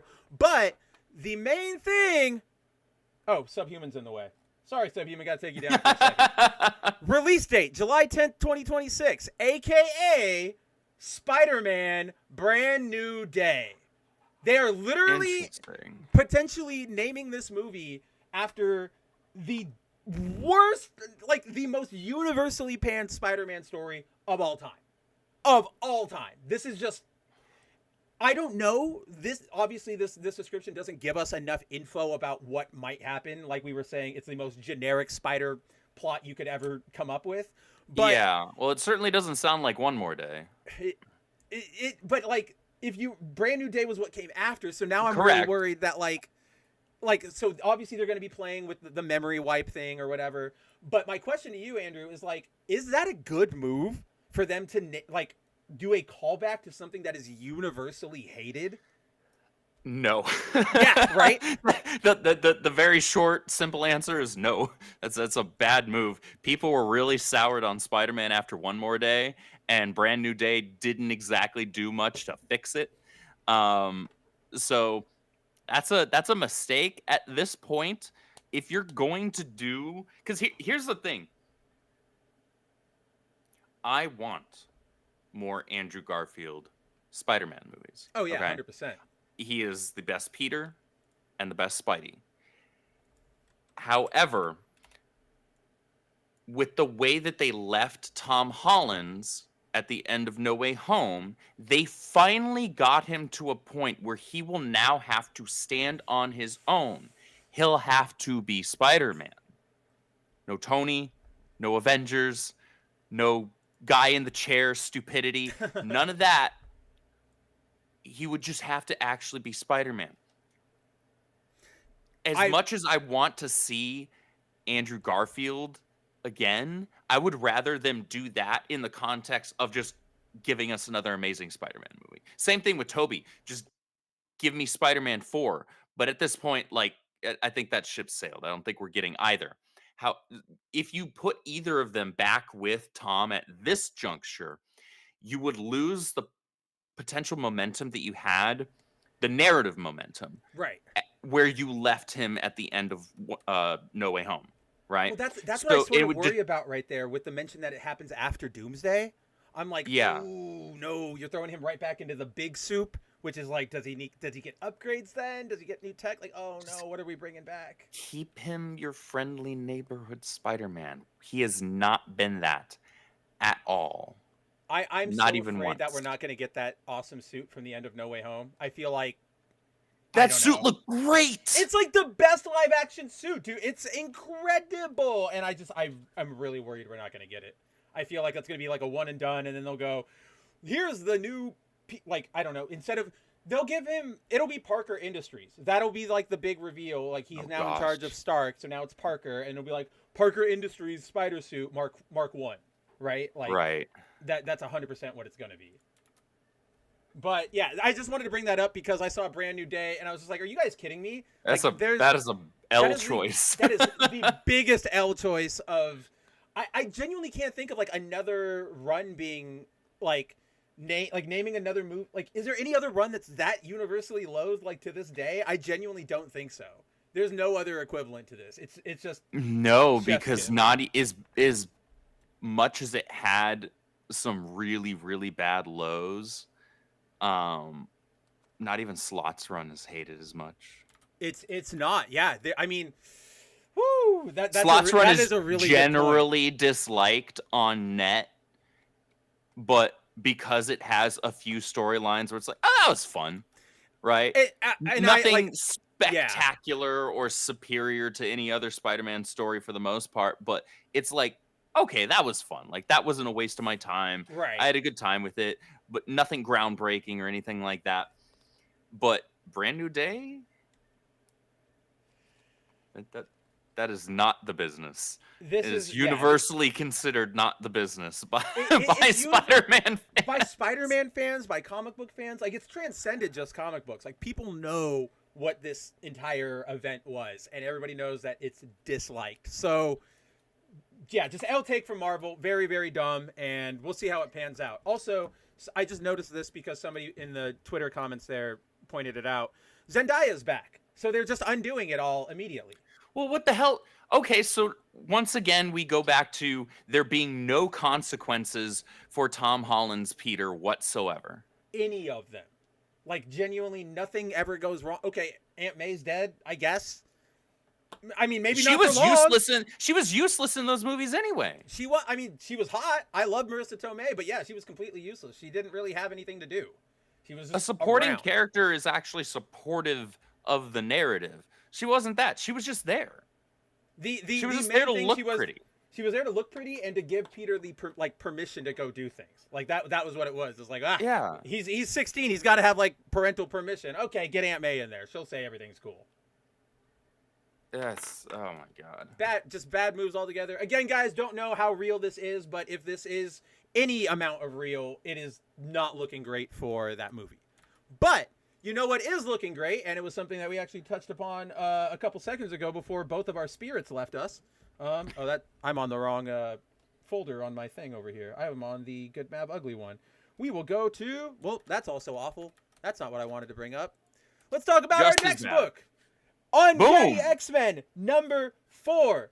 Guys, so you heard Andrew and I sort of make a joke. Top 2, top 3 book right now at Marvel. This book is so damn good. Every issue, both of us pick it up, and we are just like, wow. Like, she did it again. It's Gail Simone. We are just as surprised as you guys. But issue after issue, she has shown that she, got to give her credit. She knows these characters. She knows the team dynamic. She understands the character's voice. She understands the characters' voices and their person. Like, she knows. Even if we strip this down and we say, okay, this is another generic X-Men story. Somebody doesn't like mutants. They're hunting mutants. They got to hide and fight.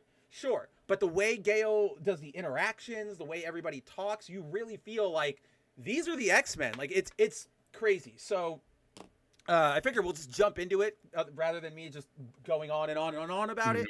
So issue opens with more of a flashback into Sarah and Charles's relationship. We find out here that at one point she was pregnant, and we don't know exactly what happens, but Charles is very not receptive to it. He kind of is like, whoa, what are we going to do about the baby? It doesn't say anything about whether they took care of it or adopted it or what. Or I think she hangs on to it. They do say that. Yes. Charles leaves, and she hangs on to it, and it ends up dying in a like a storm. Yeah. So we get, if you guys remember, the last issue sort of ended with Wolverine going up against the mother. I think that's her name, or the witch. It's one of those names. Sarah, yeah, Sarah. We'll call her Sarah. It's Sarah.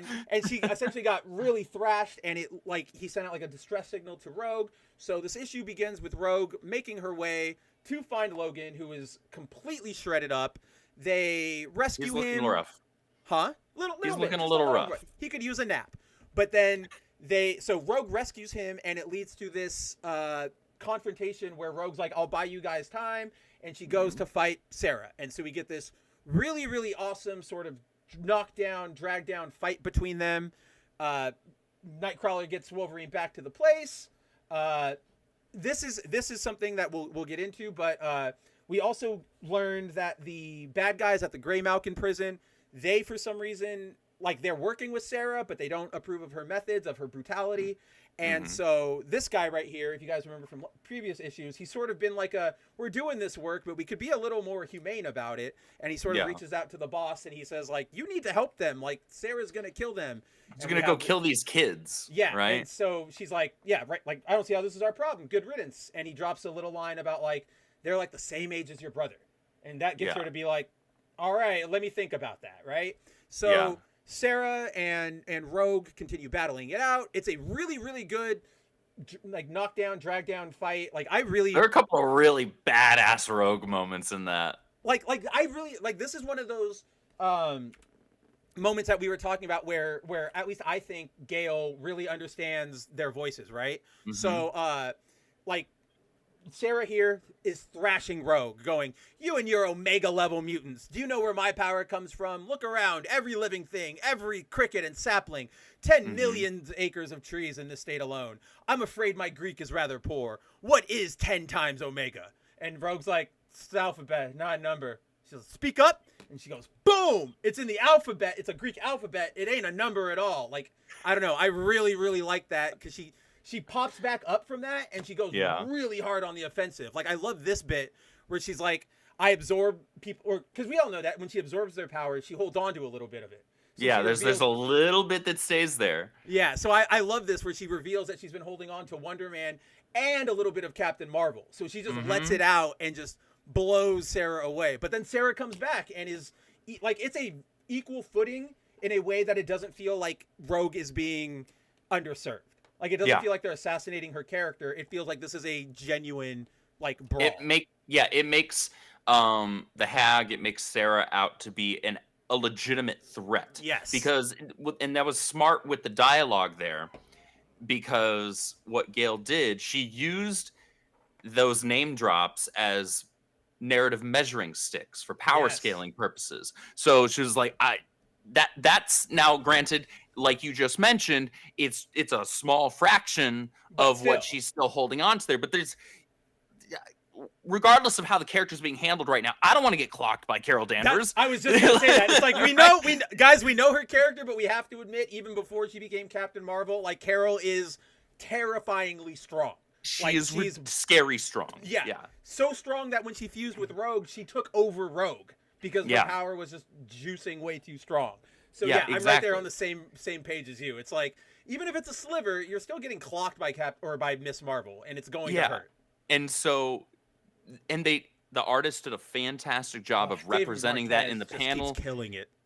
When she clocks Sarah with that punch of holding on to a little bit of that Wonder Man, a little bit of Miss Marvel, like you see it in that panel that you're like, yeah. And then she still gets back up, and you're like, oh, shoot. To the point where Rogue's like, okay, hold on, I need to like think, I need to like buy time because I need to think of a strategy. And with buying time, that's where we learn the actual tragic backstory, which is that Sarah did keep the kid, raised him without Charles.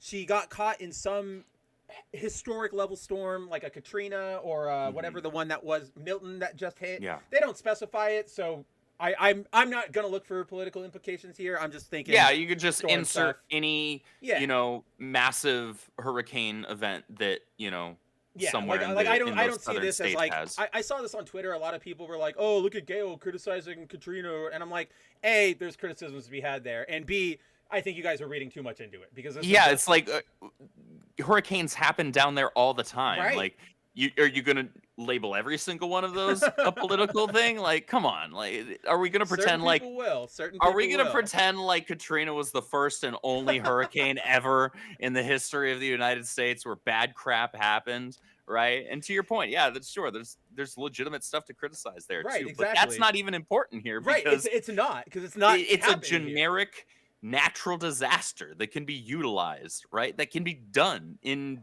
storytelling. You can use natural disasters. Right. It is a thing.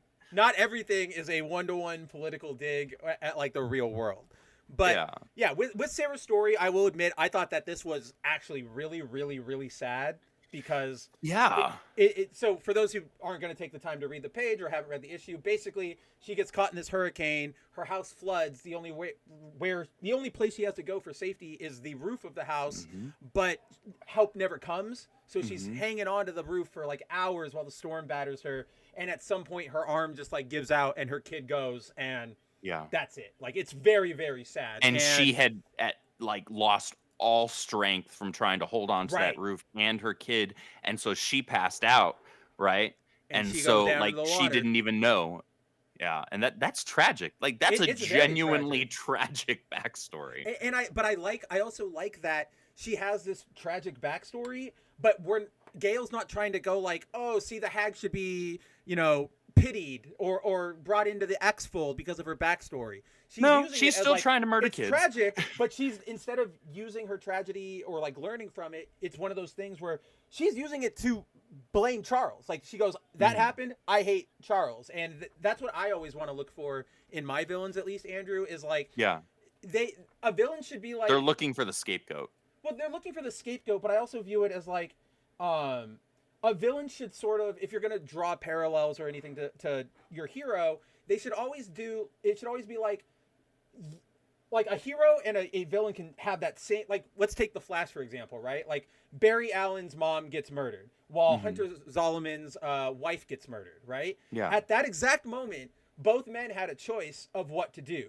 The easy choice would have been to break bad, start killing everybody, and just taking out revenge on everybody and just blaming the world, which is what Zoom did.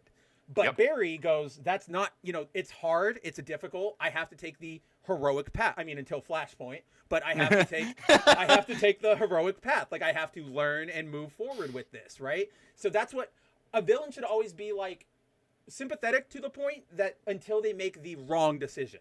It should always be like, there, but for the grace of God and good ideas go I.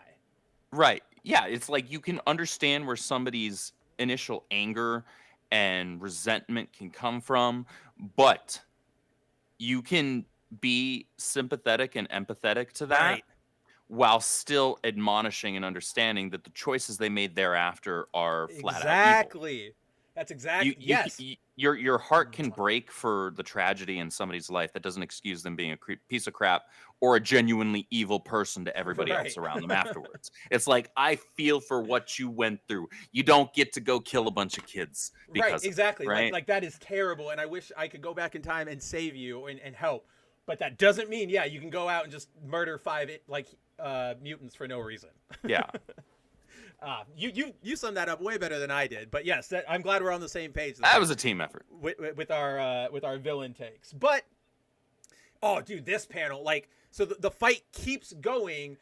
I always feel like bone cracks in fiction are always bad, but something about the way Marquez drew it here, maybe it's like that red background that's behind it. It just, I turned this page and I audibly was like, ooh, like, Yeah. like Rogue got her arm snapped. Yeah, So, that was straight up busted. it's busted, but I also, this probably gets my vote for like best panel of the issue. Like Marquez, there's emotion, there's that pain, there's movement. It's fantastic. And there's malevolence in Sarah's expression there. Yes, that too. Just, it's not even like a smile. It's more just like a not even a grin, like a grit.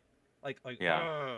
So then we get the payoff for the bad guys sort of wanting to help the mutants, which is randomly the bad guys sends a warning to Gambit and the rest of the X-Men, telling them that Sarah is coming for them.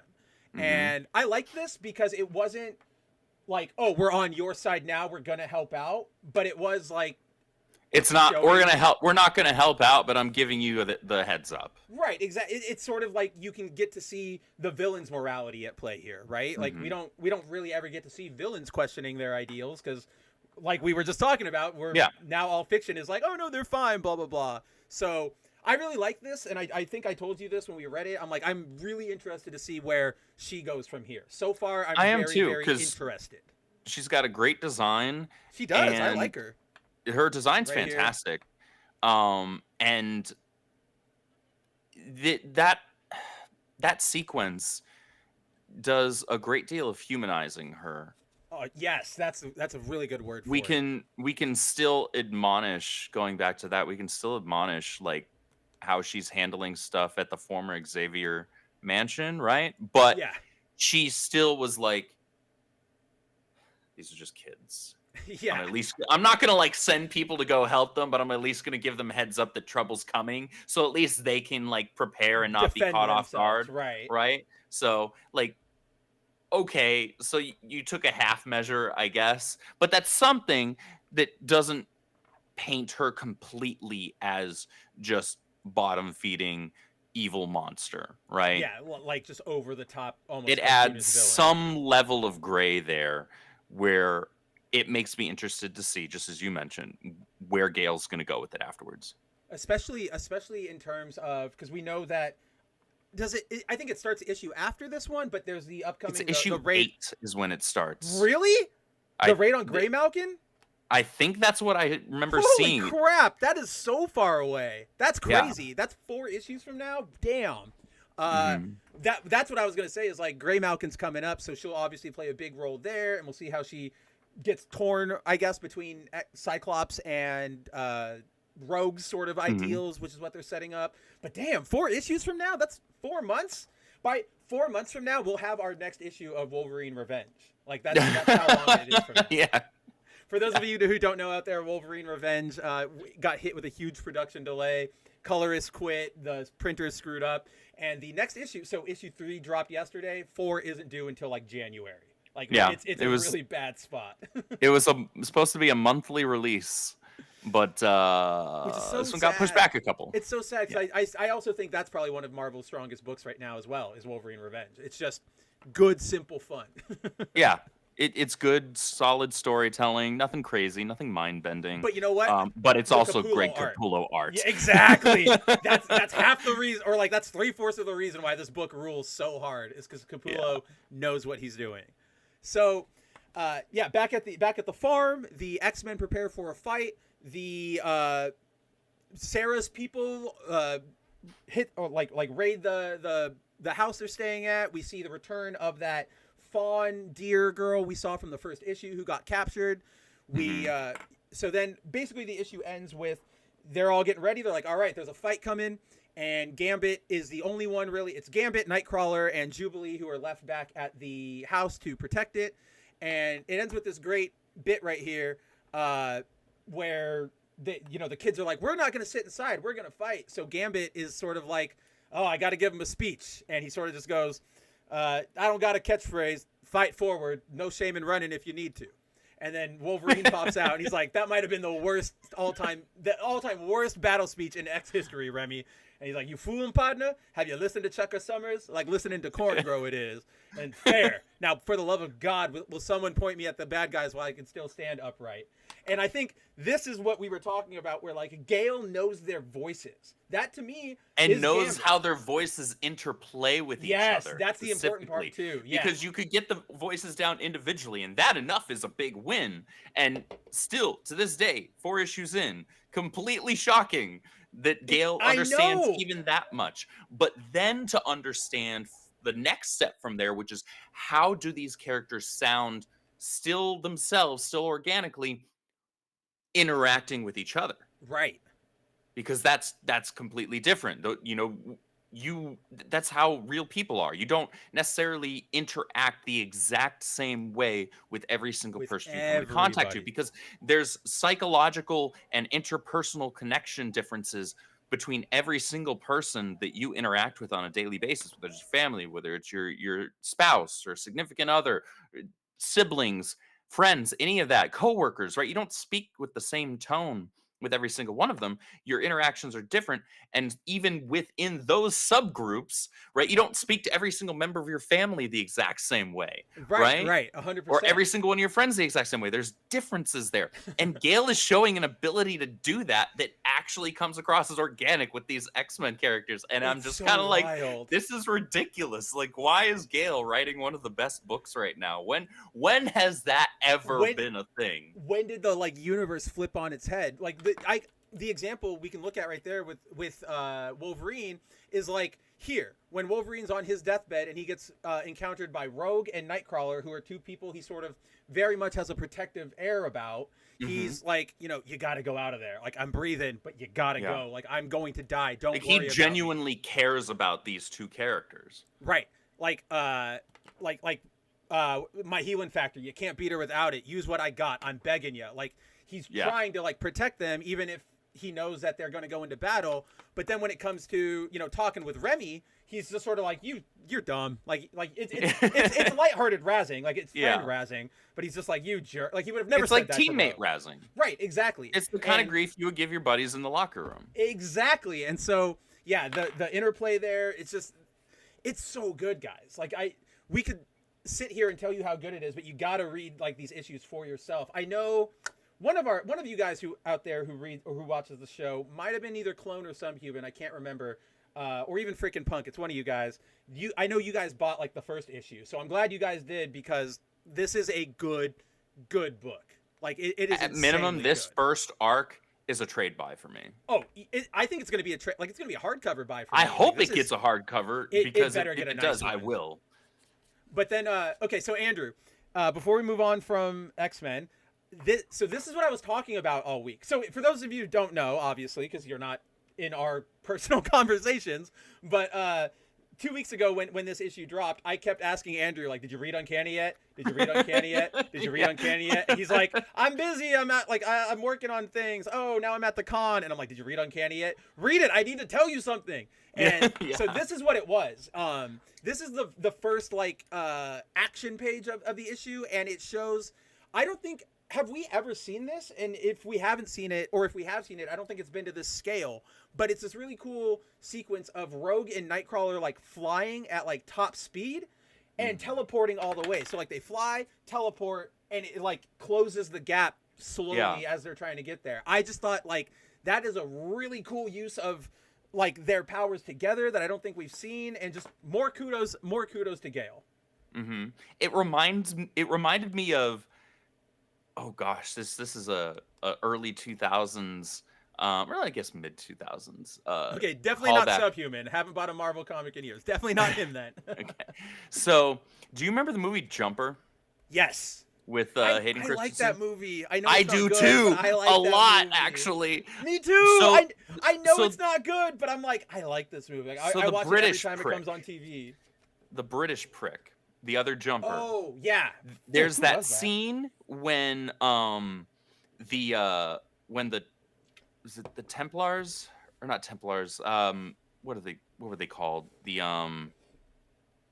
organization that his mom as well as Samuel Jackson were part of. The ones who are trying to like take him down. I want to say it was Templars. I might be misremembering that. It's been a long time. I mean, since Templars is Assassin's Creed, but I'll look it up while you recount. Like, yes, there we go, please. teamwork. Yeah. So there's a scene where they raid the British guys' like hideout, right?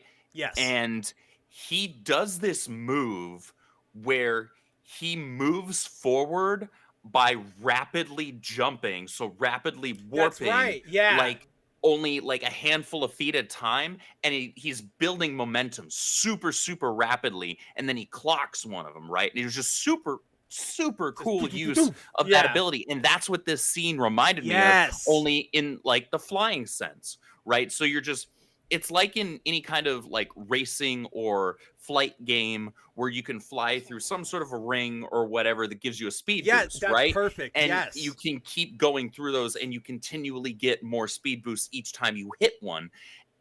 That's what that looked like to me. And I was like, wow, that's a really cool and unique way to show that the Paladins, that's what it was. I just had it, but yeah, Subhumans got it. It's the Paladins. So very that's close. What it very, was. very close. Yeah. Nobody will. If this was like a school test, I would still give you credit for it. Timon had it here as well. Right? Yeah, half credit. Like you're on the right track, but you just didn't get the right name. Somewhere in that wheelhouse. Yeah. Cool. Yeah, I need to rewatch that movie. It's been a long time. Me too. It's a fun movie. It's a fun movie. I know it's not great, but dang, if I don't like want to watch it It used to come on FX a lot, like when I was in college. I own the DVD. I have the Blu-ray. Like, I'm not even ashamed of it. I went out and bought the Blu-ray. I mean, I want the Blu-ray admittedly, now. it was like $5 or $10, but I was like, hell yeah, I'll get it for $5 or $10. If I'd have known you didn't have it, I would have bought you a copy too. I appreciate that. But yeah, so Uncanny, guys, continue reading. Amazing series. I think I speak for both of us when I say we're excited to see everything that comes down with this next arc. Very, very. Let's hope in 4 issues when we finally get to the crossover with Jed Mid-K's X-Men, which is still just all of his books are so mid. It is insane how just nothing happens in any of them.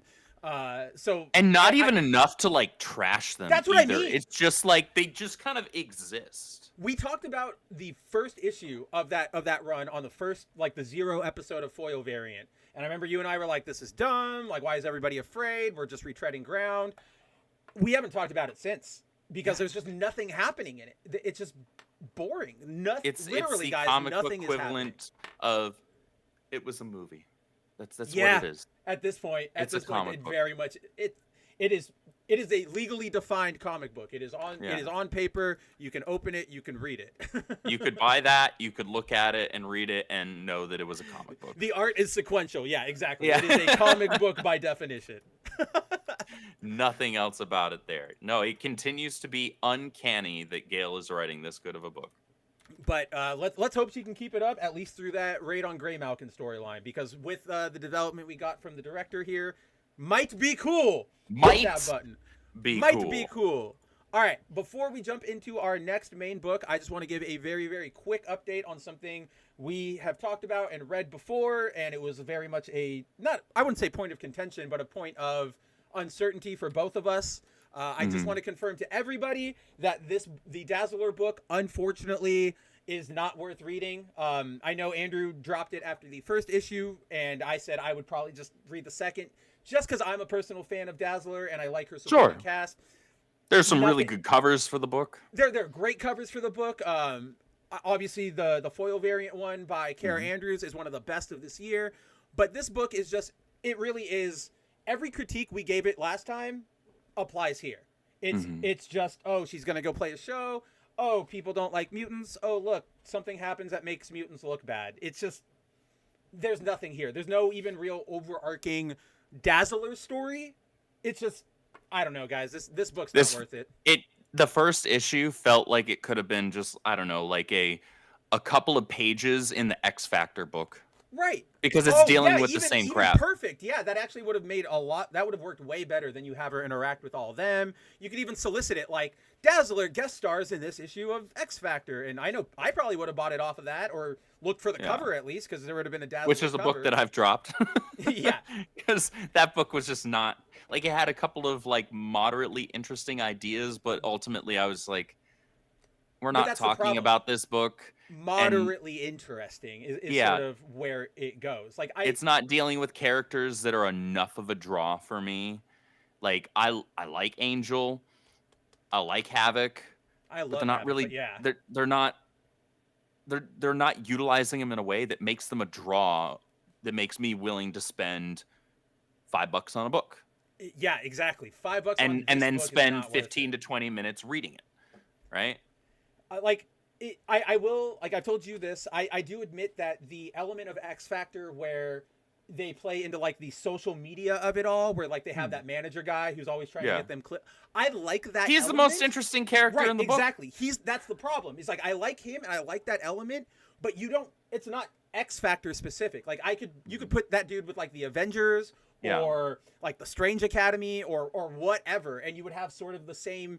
I would be getting the same entertainment.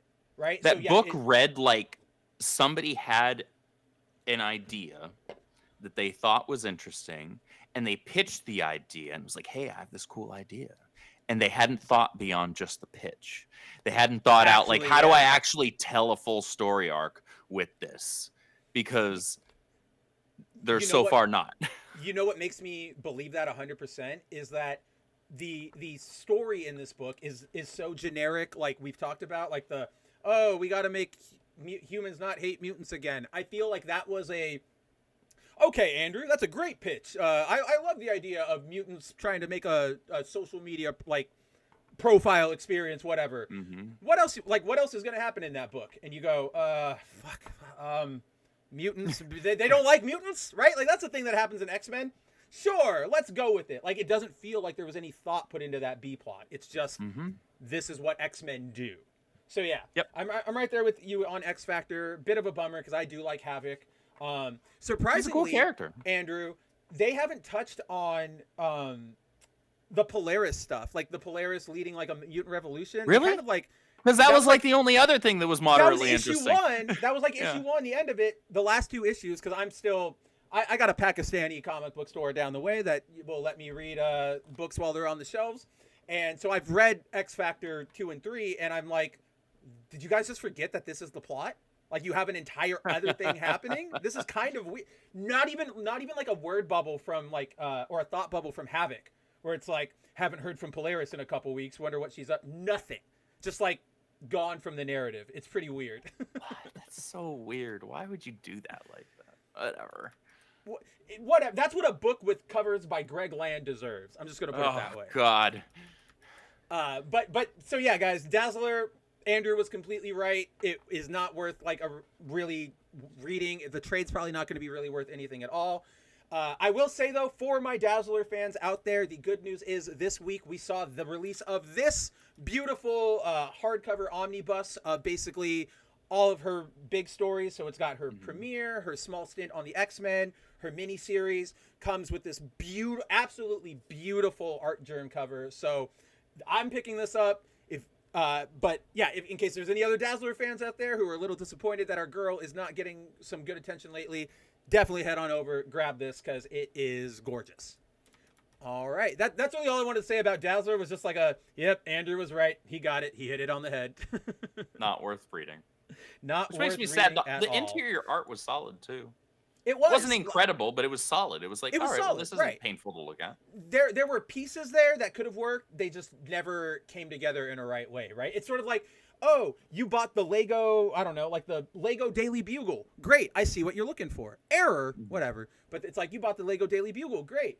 And then somebody goes and, like, your kid gets a hold of it. And instead of putting it together like the Bugle, it's like just random stuff. And you're like, I see the parts, but you went about it in like the worst way maybe humanly possible. Yeah. All right. On that note, on our talk of female superheroes, I figure let's get to our headline, not even a headline book, but our thumbnail book of the week, I guess you would, which is we finally have our second foray, third technically if you want to count the special, our third foray into the absolute universe, and we got it with Wonder Woman. So this Wonder Woman series comes to us from Kelly Thompson, who we all like. If you watched the last few episodes when we talked about it, Andrew and I definitely have some reservations because it is Kelly Thompson. She does not have the strongest writing track record. Very to much call her writing hit and miss would be maybe a little too generous. I was gonna say that's a little too generous. She's very much of the a lot more miss than hit. The Leo Williams school, the Vita Ayala school. So we were coming into this one, admittedly, very, very apprehensive.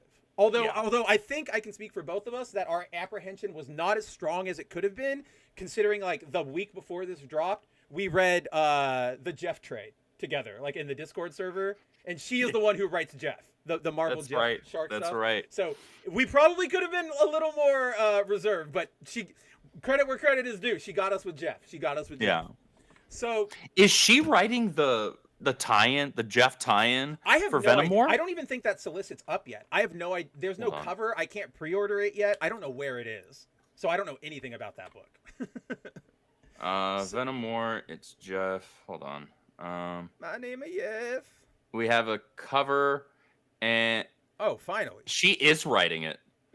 All right. Let's see. I mean, she can do Jeff. I think when it comes to Jeff, I'm not afraid of her handling Jeff. So I'm excited for that. Name's Jeff. My name's Jeff.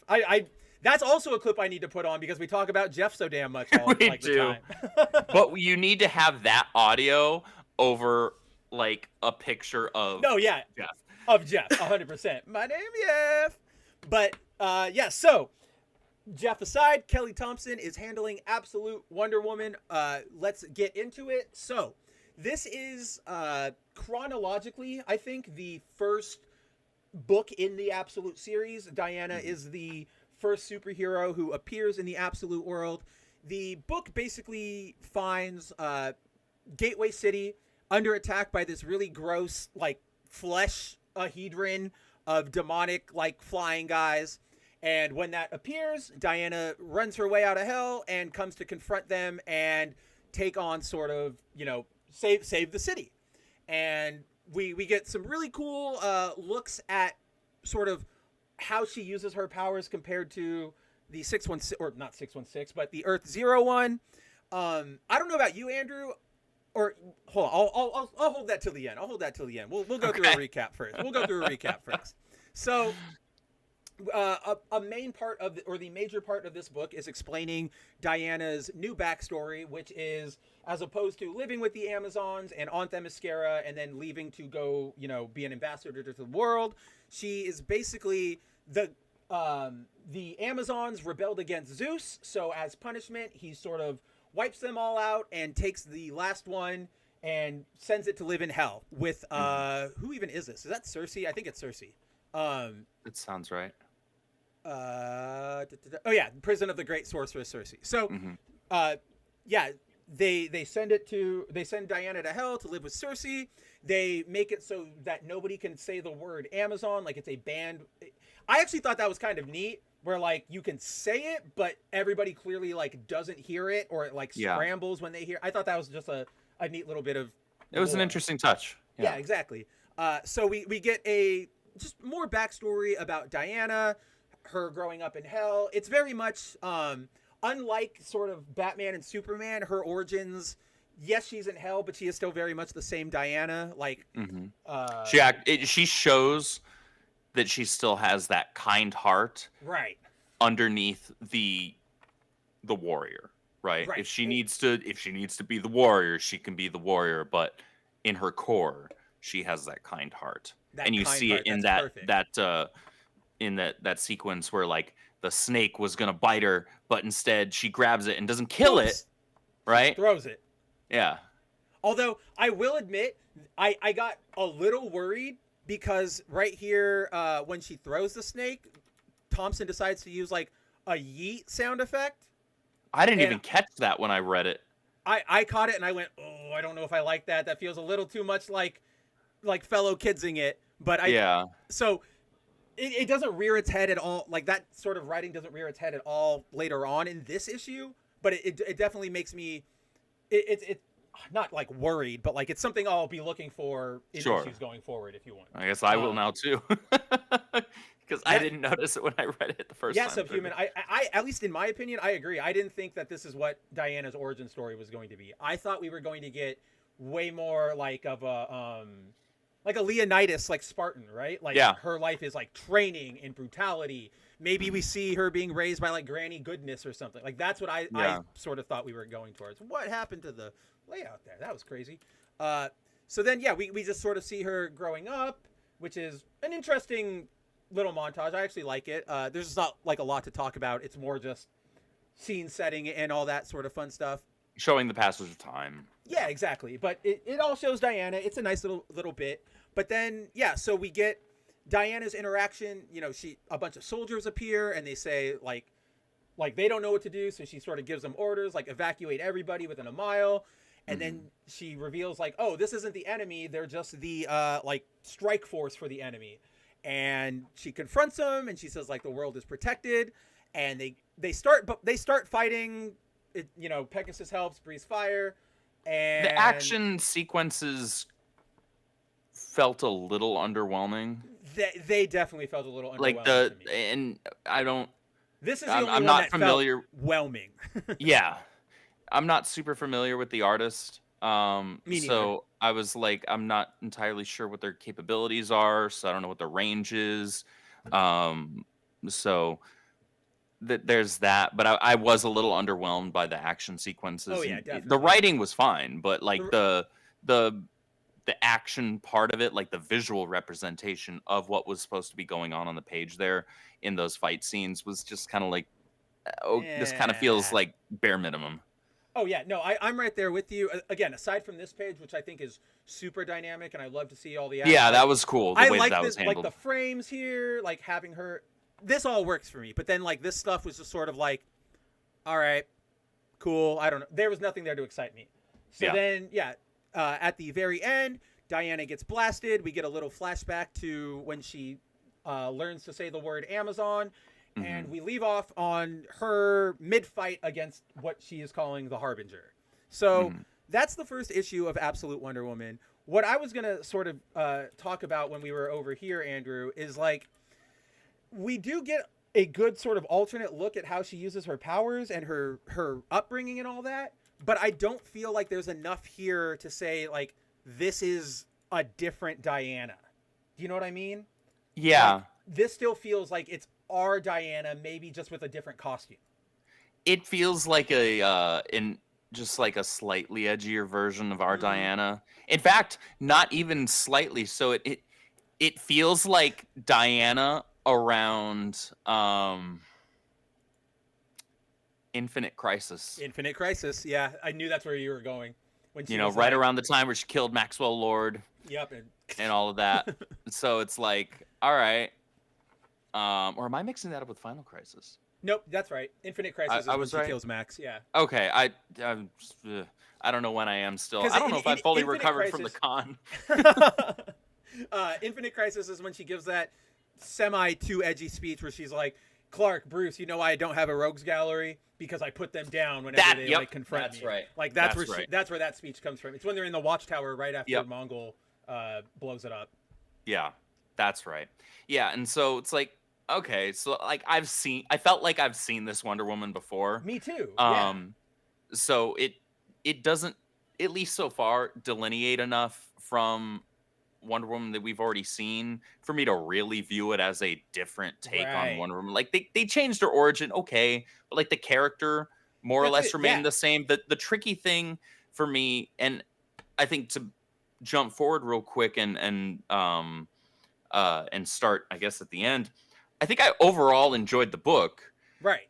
But I do find it difficult to believe that this is the Diana we have in this world based on her upbringing, unless we're being led to believe, or supposed to be anyway, that Cersei is just this very kind-hearted person that rubbed off that much on her. We just don't get enough of interaction between the two for me to believe that nurture is why we got this. Or if if we're just going to be led to believe that, okay, so just Diana's nature, her inner being, regardless of her upbringing, is going to be that kind soul underneath, no matter if she's being raised in Hades or not. Right. So there isn't enough information yet for me to really make that judgment as to whether or not I fully believe or don't believe what we're being presented.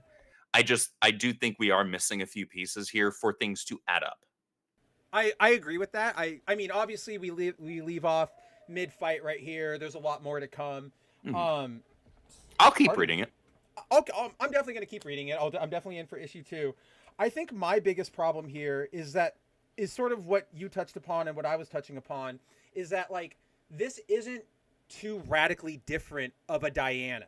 Yeah. So to me, this is like the whole premise of Absolute is like, here are the heroes you know, but they're still who you know, but they're radically different. Like we look at Batman, and he's got like those awesome hook arms that I love. He's huge. He's not rich. He did that whole thing that they recap where like he got a job in every sector of Gotham's public works to learn it all. That's a big change from the Bruce we know. And then there's like the Alfred change and all of that stuff where I go, okay, this is a different version of that character. I'm going to quickly do an aside here because this is something I was thinking while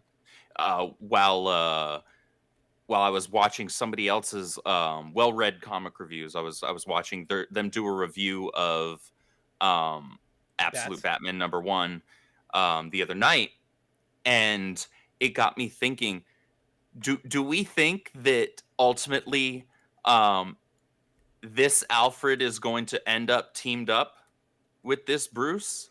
So rather than a butler caretaker scenario, it's going to be more of a partner type scenario or an ally type scenario in this sort of real violent fight.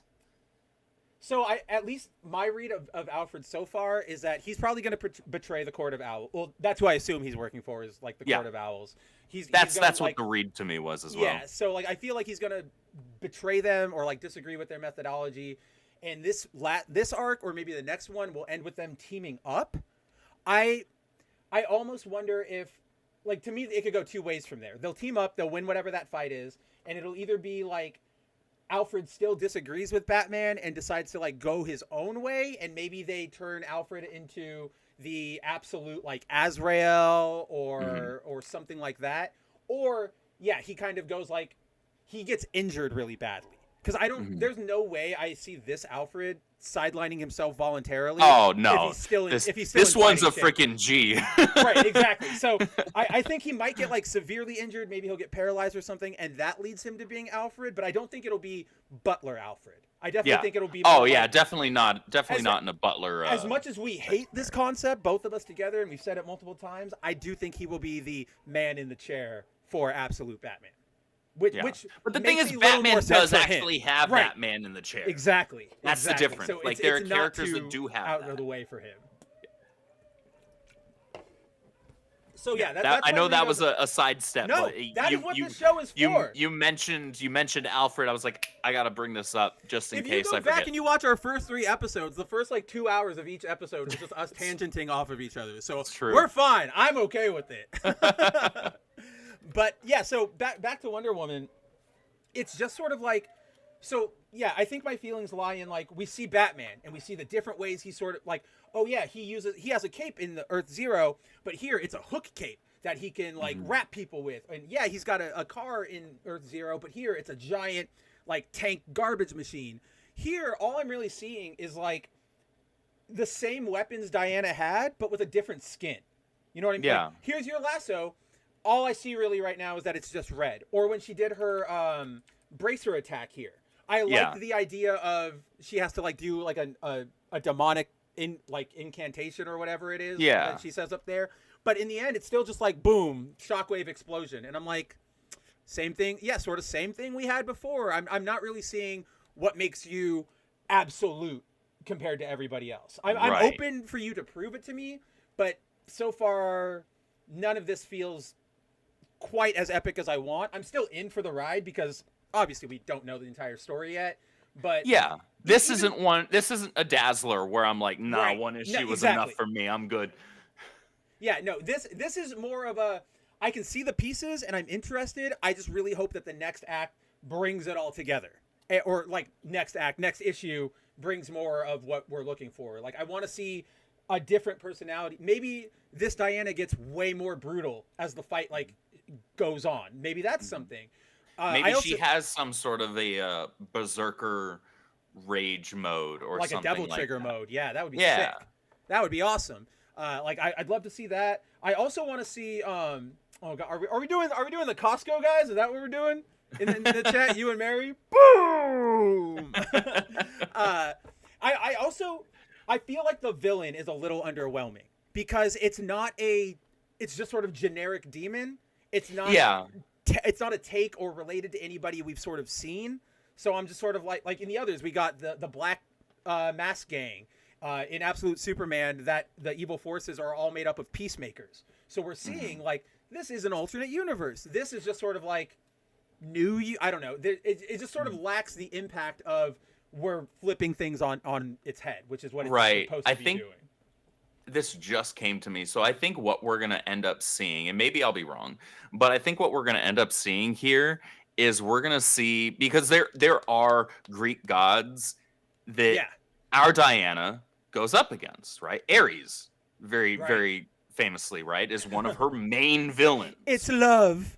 Right? And so I think what we might see in Absolute Universe, depending on how it pans out, outside of the obvious eventual conflict against Darkseid, which will involve everybody, but we know this. That's further down the road. And I hope they take their time building that and setting that up properly. Don't absolute power this, guys. Don't just like get there and throw. Well, not just that. Don't freaking New 52 issue 1 this, where we're gonna freaking just kick everything off with Darkseid right from the beginning. No, you build up to Darkseid. God, like, I forgot about that. You can't go backwards at that point, right? At least it's really hard to. I guess a skilled enough writer could do it. Maybe I'm just not there yet. But it's not you. It's who they keep letting write. It's the DC writer. It's not on you. You didn't write those books. I think what we're gonna see is potentially this Diana kind of go Kratos on Absolute Worlds, like Greek gods and goddesses. Because think about it, the Olympians killed all the Amazons, right? And then banished a baby Diana to Hades, to hell. Yeah, they banished a baby to hell. Whatever it was that the Amazons did, they done pissed off Zeus enough to where he said, "Nah, I'm wiping out all y'all beaches, and we're except for this one baby that just to add as the last final insult, I'm gonna send her to hell." I will give Thompson credit for this because I think she also has a really good read of how like the Greek gods and everything work. Because I noticed they all fought back against the Amazons rebelled, they get punished. Apollo's giving Diana to Circe as punishment, and I'm like, why don't you just kill her? And he even says that line to her. She's like, what if she dies? He's like, I don't care. And I'm like, in a real world situation, if you were doing like a real bad guy, he would have just killed the baby. But the Greek gods, they always have these weird, they just do things. They don't necessarily ever make sense. And I'm like, good job, Kelly. That's a very Greek. That actually tracks. Right, exactly. That actually does track. Sometimes they just be doing stuff. Yeah, exactly. Just sometimes they be doing stuff.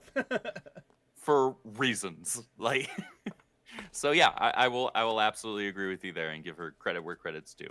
I think it was a good issue overall. I didn't like it as much as I like Batman, Absolute Batman issue 1. Hopefully Absolute Superman issue 1 at least splits the difference or ends up being closer to, how much we enjoyed Batman. We'll see. Superman, was that next week or later? Next week. I think you said next week because you sent me that the promo shot from your LCS. Yeah. And I was like, is that this week? And you're like, no, next week. And I'm like, oh, thank goodness. Yeah, so I'm curious to see how that pans out. I'm still pretty excited for Absolute Superman, but I still, as you know, I'm still very, very wary. Like, I want it that when he punches, he like releases energy or like builds it up, and that's why his fists are glowing. I'm not seeing that yet. Don't give me that aesthetic without doing something cool with it. That's what I mean. I'm like, I don't see it yet. That doesn't mean it's not there, but the closer we get, I'm like, ooh. Yeah. No, I'm there with you. Like, you may as well. This is your place to play around. Right. And the absolute universe, you don't have to worry about doing things that are at least too far out of pocket, right? There's still a line, but you can play around with stuff a little bit more. You can Exactly. do Like, some and stuff that we haven't seen. so yeah, like I hope that tracks in Superman. Didn't really track here in Wonder Woman, but like Andrew and I have admitted, this wasn't as self-contained of a story as the Batman issue.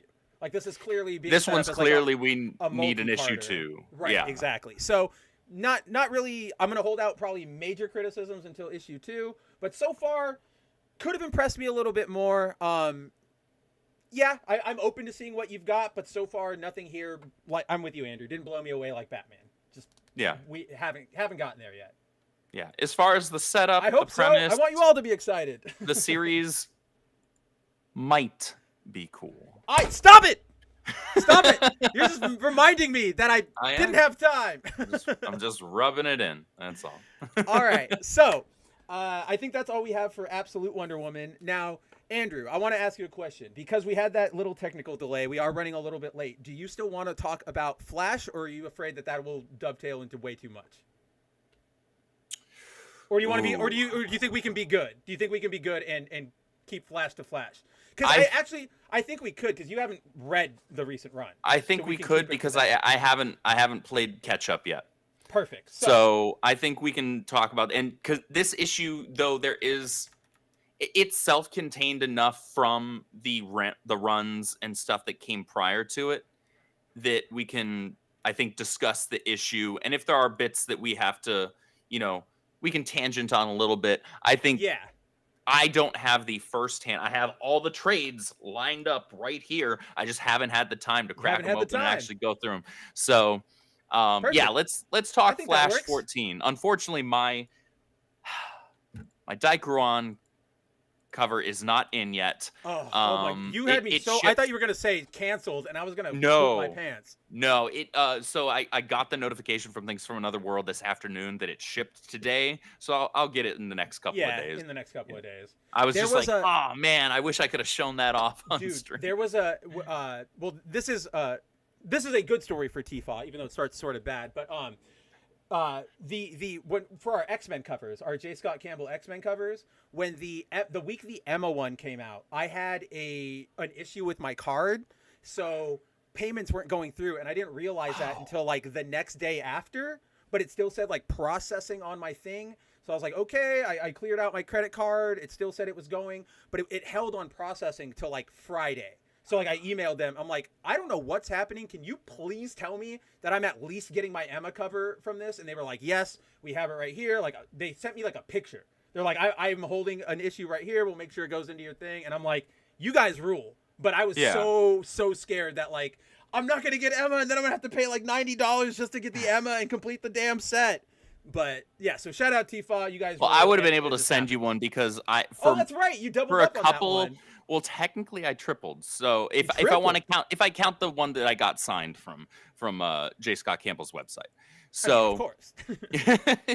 But I kept forgetting, like for I think 3 of the ones that Campbell did, I wound up picking it up from my LCS because I forgot that I had also pre-ordered it from Things from Another World. So now I've had to try and get myself into the habit of having my Things from Another World pre-order list pulled up on my phone when I go to my LCS on Wednesday, just so I don't double up on something, because I will forget. No, I definitely do that. That's awesome. I do that now as well, because I'm like, oh, that cover's great. Wait, I might have it coming. Let me double check. Because like you're like me probably. Like I'll go on Tfaw just randomly and be like, oh yeah, I want that one. Like, and I just won't remember. I know I want them, but I won't remember it precisely what I pre-ordered until I go and look at the list. All right. So, Flash number 14. We are back, guys. All in time for The Flash. In case you guys aren't aware, The Flash is easily both mine and Andrew's favorite DC hero. There are days when, I don't know about you, but he gets in the competition for my favorite with Spider-Man, so it gets really close. We obviously... Only character I like above Spider-Man. Right? That's what I'm saying. Like, that's how top tier The Flash is around these foil variant parts. So, obviously, we were I don't know if we would say excited for this run per se, because as Andrew said, he hasn't read the Dawn of DC stuff. I didn't read it until literally like this week, like Monday, or like last week, I think, like Thursday. So we had our expectations coming into this were actually very wary because of mainly this cover that we had seen. And especially because this suit that they gave Wally that they've been showing off, we are not fans of it. Like, it is not the business. Yeah, it's not the business. I don't even really know how to describe what's wrong with it. Well, we'll talk about it later when we get like a full body shot of it, because I feel like some things are being hidden here. But basically, this story picks up the West family is trying to go on vacation, even though the Justice League with the All-In special are now doing the like unlimited thing where everybody's a member and everybody is sort of always on call. So the Flash is just sort of trying to get back to his life. He he checks in on Godspeed. He goes to talk to Barry, who has now lost his powers because of absolute power, which is a whole dumb, stupid thing. Shares more vacation time with his family. Then, also spends some time, gets a distress call from what is it, Gem World? Is he from the Gem World? Warlord? I don't remember where Warlord is anymore. No, Warworld's the Mongol thing. Oh, that's Mongol. You're right. This is a different dimension, because Warlord's like been around forever. Like, he's a really old DC character. I just could not tell you his origin. So, yeah, basically it's a big issue that sort of jumps between Wally West being a family man and trying to restore his relationship with all of his kids and his wife. And Skitaris. Oh, Skitaris. There we go. Yeah, then I was completely wrong. We were really off. We were both. Yeah, they were both like way off. So yeah, it jumps. Comic fans. It's us. We're fake nerd girls. I can't believe it. I'm sorry, guys. We'll give back all the OnlyFans. We may act hard hitting, but we're fake. We are. I wish I could be the hard-hitting journalist that the comic book scene deserves, but there are several qualifications where I'm just not, and this is one of them. We couldn't remember Skitaris. So yeah, the issue as a whole jumps between Wally trying to, spend family time and him trying to do his Justice League duties, which leads to the conclusion at the end of the book, which is there appear to be two Wally Wests, one that is hanging out with the family in Dinosaur World and another that is currently on the JLA station. So that's the recap of it. Andrew, why don't you start us? Give me your thoughts on Flash. So what I like that this issue did is that it focused. That's how we get viewers, Mary. Come on. I'm the Twitch thought here. A little bit of shoulder. Scandalous. Is that right? This is content that, well, Twitch would probably allow, actually. So knowing them, something that is really important to do in a balanced manner when it comes to Wally West Flash stories, when you allow the characters in continuity, is to involve his family, because he is one of the very precious few characters in mainstream comics who has a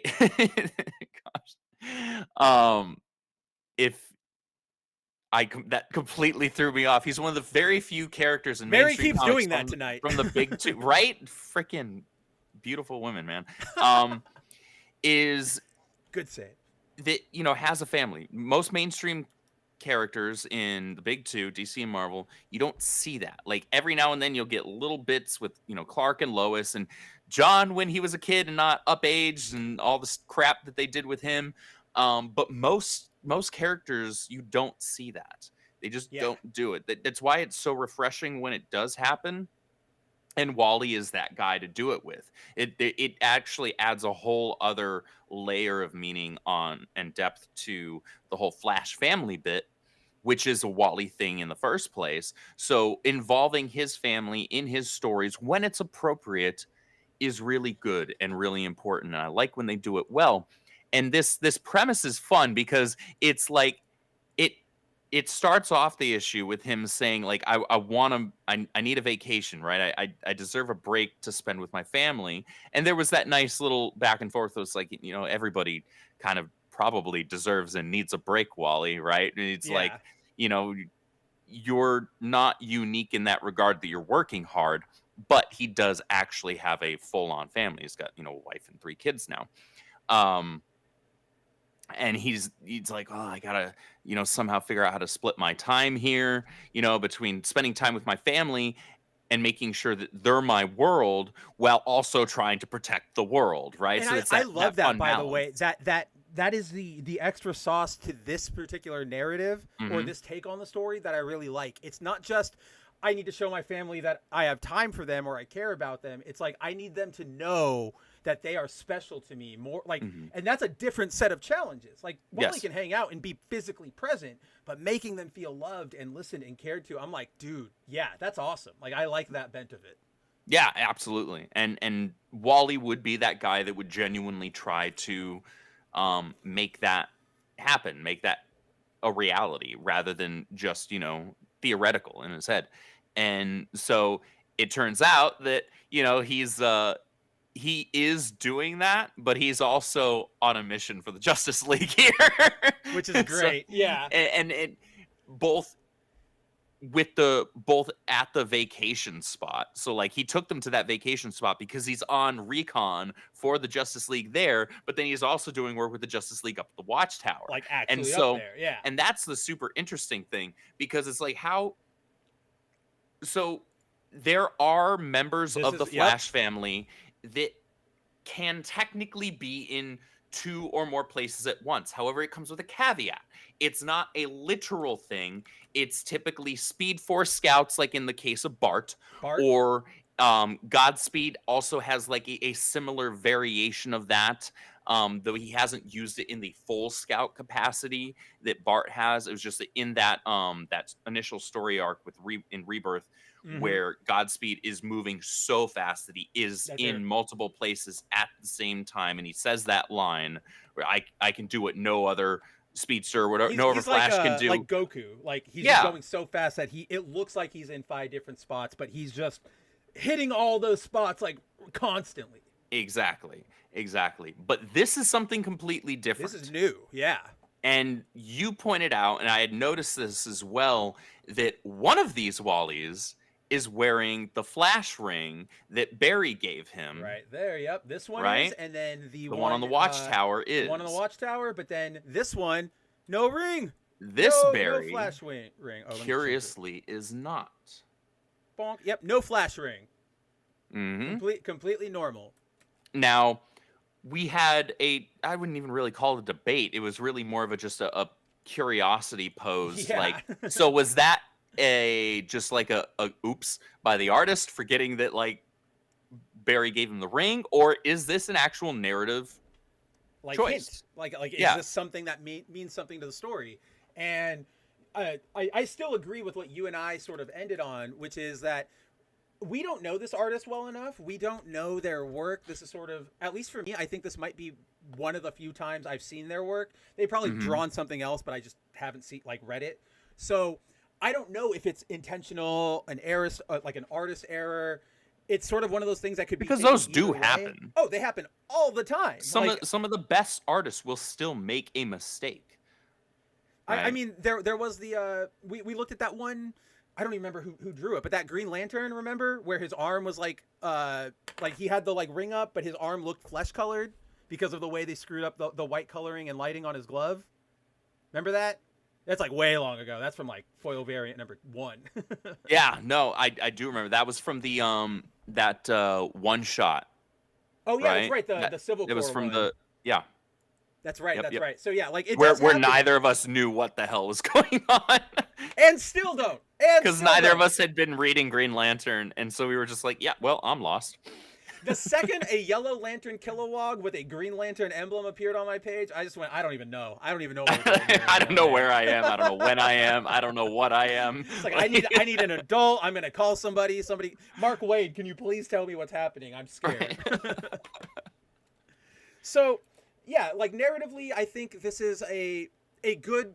I like it. Like I said, I like. It feels like a soft start. Right, it's a soft start. I like the intrigue of what is possibly happening here, because you're right, we have seen speed doubles, if you will, of various forms, whether they're scouts or Godspeed going super fast, but never like we are two people at the same place. I think the closest Yeah. we got with that was Dark Wally, right? Like when Wally West came back, like Dark Wally came in, Wally was gone. Yeah. Wally came back for like 3 issues, or he was back, and then Dark Yeah. Flash lasted like 10 more issues or something, and then he left. And, Yeah, like, that or was the if you want closest to we talk got about to the Can't Write Network show, you had the what was it, the time variants, or what the hell were they called again? The time you know what I'm talking about, right? like Savitar, right? Like Yeah. that one. Yeah, like that was all. I don't want any of those concepts brought into DC Comics. They're just, we're already wacky over here. We don't need that Right. level of wacky. We're right? trying to steer DC not so gently in the correct direction now. It's like, all right, guys, it's been long enough. Can you fix your crap, please? Can we take from the Arrowverse? Get out. No. Like, get out. Fire. Get out. Like, not even a question. You have to Yeah. pay, you have to back pay all your parking passes too. Give me that. Like, get out of here. Because at this point, like this ship, I've spent too many years looking at the ship that is DC, and I reached a point where I got sick of having to say, "Stop blowing holes in my ship." In my ship. It's just, yeah. At one point, there was a day where I just picked up a DC comic and just went, no, just I can't do it anymore, guys. I can't. And then, yeah, both of us, we just started reading again. We have not been in the DC game for years at this point. Yeah. Yeah. I mean, the it's been a first few years. the first 2 episodes of Foil Variant, no DC comics, because we were like, Yeah, we sorry, talked guys, like, no DC books. we got nothing. So the main thing, I like the narrative here. I like the potential mystery we're seeing. I also felt there's this scene right here with Godspeed where he's in jail, but he's clearly like in distress. He's like, I can't feel the lightning. Oh, he even says it right here, Andrew. Yeah. I used to be able to be in 2 places at once. Now I'm Yeah. barely in one. And like, it's clearly absolute power related or whatever. It fell out from there. But this felt like, I genuinely felt like, wow, that sucks. Like, Yeah. August is, yes, he's killed people, but we all know he's a troubled soul, if you will. So Yeah. I was just like, oh, that sucks. I also need to call out, stop putting dogs in your damn comic books under threat. Yeah. I can't handle it. Even though You guys, this one, you're doing me a concern, DC. you're doing me a concern. Like this one, even though it is literally the next panel on the page that shows he gets saved, I was like, Yeah. you mother, like, do not eat Foxy. Like, I am not opening a Flash comic to a dead dog. I am not doing that. Yeah, we are not doing this. I am not about it. I'm not here for this. I need an adult. Yeah, I don't yeah, like right. it. Like, I need help, please. I don't know where I am. But I think the main. Also, when the hell did Wally get a dog? I don't even know. That's Because the you're thing. caught up, aren't you? Yeah, I am. That's what I was going to tell you too. Like, I don't know where he came from. I think they might Okay, have so just that gotten it. honestly makes it even more funny. It's even more relatable for Wally to me because he even has a line where he says, "When did we get the dog?"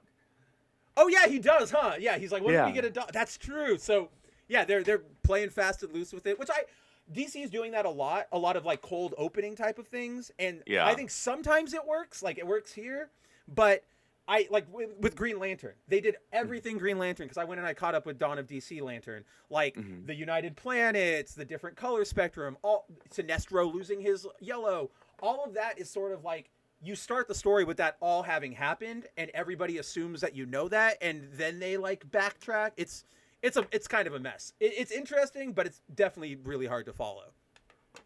But the main Flash thing, aside from, so narrative pretty interesting, might be cool to see what happens with the doubles, but the artwork here, this is where I know we both had sort of like a weird feeling towards it, because it on one hand is very cartoony, or Yeah. let me rephrase it. It leans more cartoony, but then there are moments when it doesn't. Like right here, this is a pretty good page. Wally looks fine.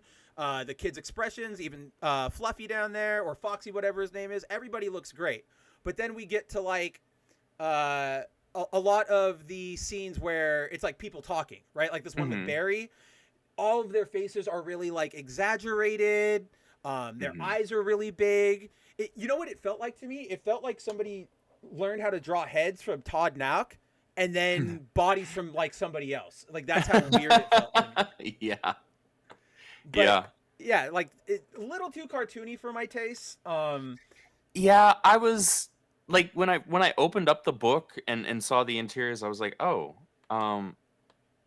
That's interesting. Like, I didn't Yeah. hate it, but I was just kind of like, I was hoping for something else. Like I saw this when I opened the book and that was the first face I saw, like this one, I went, oh Yeah. no.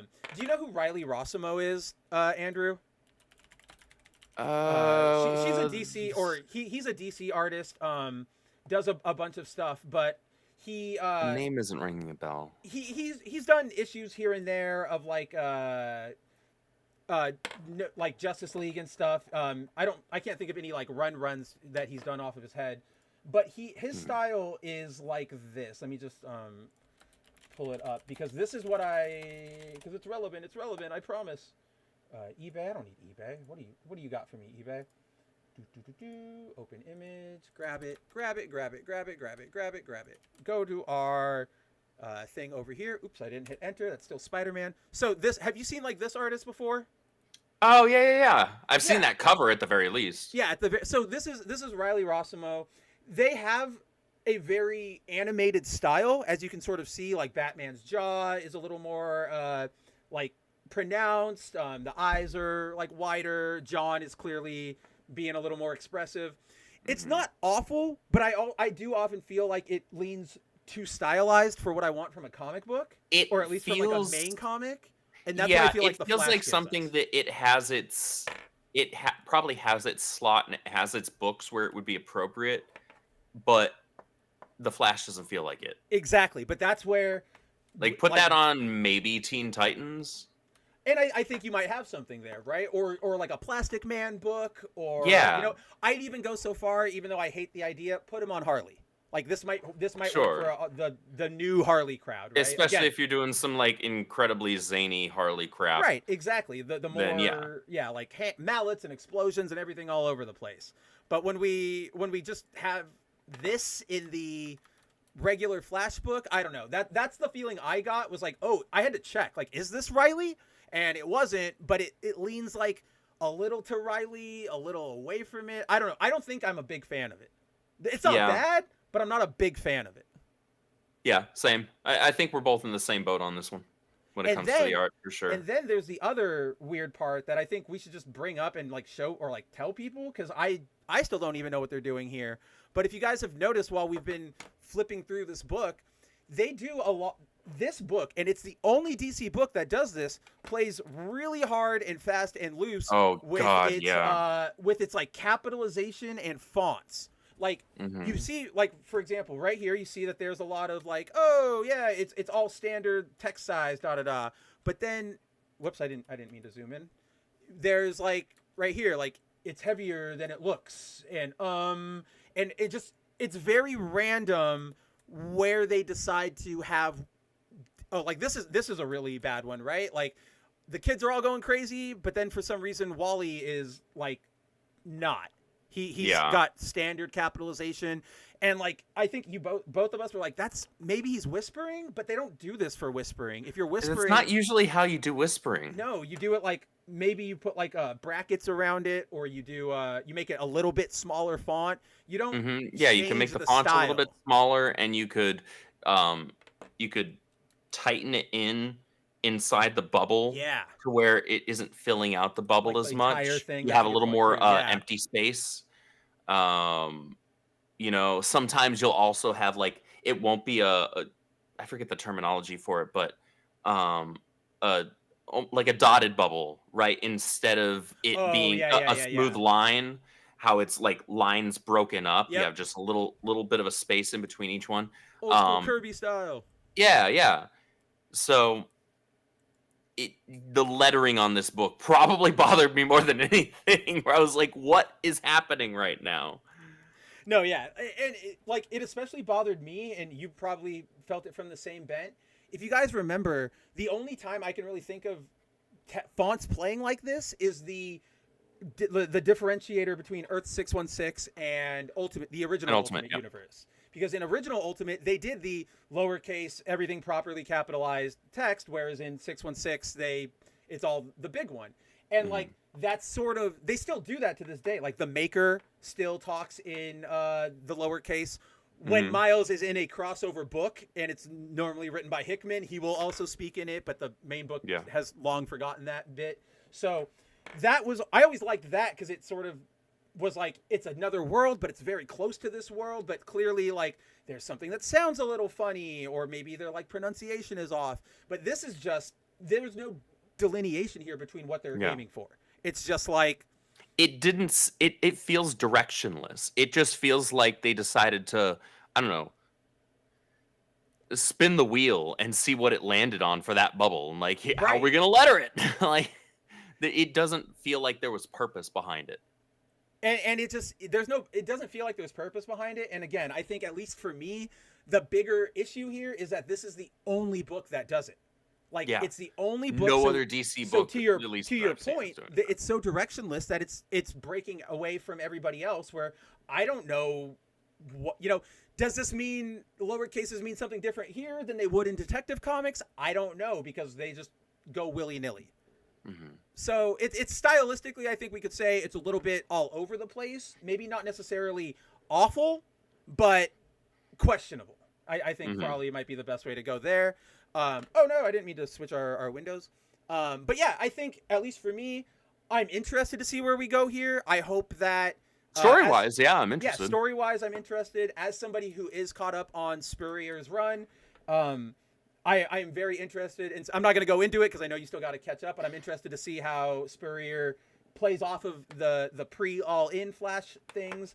And honestly, I'm just happy to see Ivory back in action. I love Ivory. I genuinely cannot believe there was a period where DC thought they should be gone. And like, let's just remove Wally's wife and kids from the timeline. Oh, and let's get rid of him too. And then let's get rid of they oh my god, I just realized, Andrew, they did to Flash what we want them to do to Spider-Man.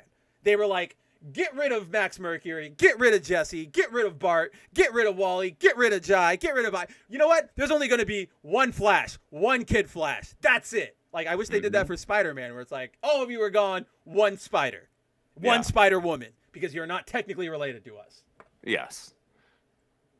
But happy to see Ivory back. I think that's really all I have for Flash. How about you? Yeah, no, I'm pretty much in agreement. I think we both had similar thoughts on this issue, from basically every facet, really. We were both kind of like, on the art, both curious and interested in the story, both annoyed to high hell with the lettering, and curious to see where they're going, and still curious to see what's going on, because he's clearly, they didn't show. Okay, so it actually did have that one line. I'm starting like 16 different sentences before I finish one. It's okay. Is this what it's like to be you and Mary? Like, that's literally what I was just saying. I was like, it's okay. You're pulling a book from me and Mary. We got this. So he does have that one brief conversation with Barry near the beginning, where he's thinking about doing a redesign on the suit, and then that's all they mention regarding the suit. Yeah. And I'm like, really? Like, there's you're not giving me anything else beyond that? Okay, so now I like the suit even less. Yeah, guys. So I because it already looks goofy. Yeah, this thing is not, like Andrew and I said at the beginning. What more is there to say except this is not the business? Like, it is. Yeah. Just, I've told it feels like something that could work if tweaked for a different character. Yes, but it's too much of a departure for it to look like a Flash. Wally. Yeah, or a Flash in general, but Wally specifically. But Wally specifically. No, I agree with that. Like I've told you, I kind of dig the black in there. Like, I think that it's a good color balance. You could do something really interesting with a black and a red thing. I mean, I am probably the only. I feel like there could be a little bit more red. Oh yeah, no, to balance it out a bit better. That's what I was gonna say. I might be the only person on the planet who still likes Daniel West's design, Reverse Flash. And that's what this is sort of like. I was literally about to bring up Daniel West. But and then my next point was gonna be like, it's like Daniel West, but it needs way more red because it's too much like Daniel West. It looks, it's not the red streak anymore, right? And then I'm just not a fan of the overall design. Is so these parts right here in particular bug the hell out of me. This weird chest part. Like on his, like lighting up the ribs and then these weird connecting lines to the logo. again, if you take them off, it's not going to make the suit amazing, but I think I'd be able to digest it a little bit more. Also, because of the way that the black is so not balanced with the red, that stark white on the logo feels huge. It feels like it takes up half of his chest. That's a really good. I didn't even think my brain had recognized that, but and it also looks like it's the size of his head. Oh yeah, no, I think this is just a really bad proportioned shot. Like because I had that too. I was like, wait a minute, is his like logo the entire size of his head? A little big there, guys, a little big. We're not doing Red Death where the bolt is the entire chest. Yeah. Good news, or like I'm also not a fan of these weird like knuckle guard things that he's got going on. Yeah, that's a little strange for me. Very, very weird. And then I don't mind the boots. The boots I'm okay with. The boots are those pretty look kind fine. of cool. Yeah, they don't look bad. I might. But do again, they don't a little feel more Flash. Here. Right. Like I would have turned this instead of like a segmented like 3 lines. Turn it into like a lightning bolt that lights up when you run or something. You know what this design makes me think it belongs more with, and not even at DC. This looks like more like a Speed Demon redesign. Yeah, actually, this does feel, with the boots, especially when we're looking at the boots, like that is a Speed Demon. Yeah, over at Marvel. Yeah, this is 100% what that should be. Like, change the open eyes to a visor. Make it red. Maybe play with the colors a little bit, obviously, because you can't have red visor on red suit. And I think I think you've got a stew. No, I agree with that. I think that's great. This is also something I want to note, because so here's Wally's helmet, right, or his mask. I don't know if you guys have seen it, but is it even it might even be on the cover. It's not here, but it's not. Later issue previews have shown that I'm just getting back to the image because we're zoomed in. It's right here. It's somewhere. Wow, I'm just jumping.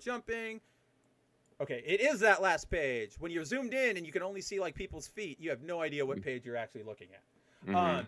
Later issues show that he gets this weird nose bridge over his face right here, and it makes him look like a terminal victim. It looks so bad, like a terminal patient. Yeah, it makes him look like he's got the nose breathing, like the breathing apparatus. Yeah, whatever the tubes are that go up your schnoz. It looks so bad.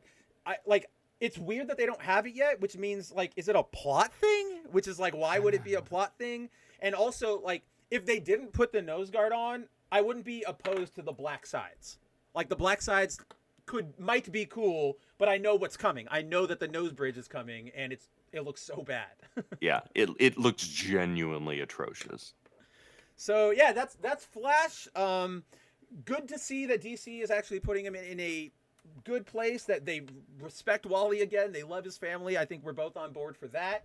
Yeah, guys. So I think that's the main. I think that's the main comic book talk for tonight. Again, we don't want to keep you any longer than we already have, because we could easily go for forever. But before we officially, not a fan of this.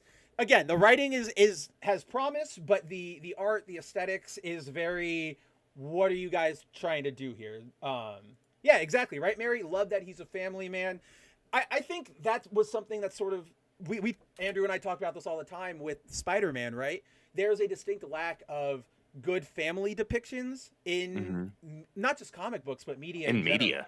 And like, I'm even saying, I think we're both saying this. We're not even saying it from like a culture war, like family values, nuclear home type thing. It's just like, wouldn't you want the idea of a family to be happy and like positive? So we don't see that something a lot. To strive for. Right, that's exactly it. So we don't see that a lot. So I at least on my end, I've been more happy when I do see healthy families, like Ultimate Spider-Man. Obviously, Andrew and I gushed over that. We are huge fans of Lindo, Wally, Jai, and Irie.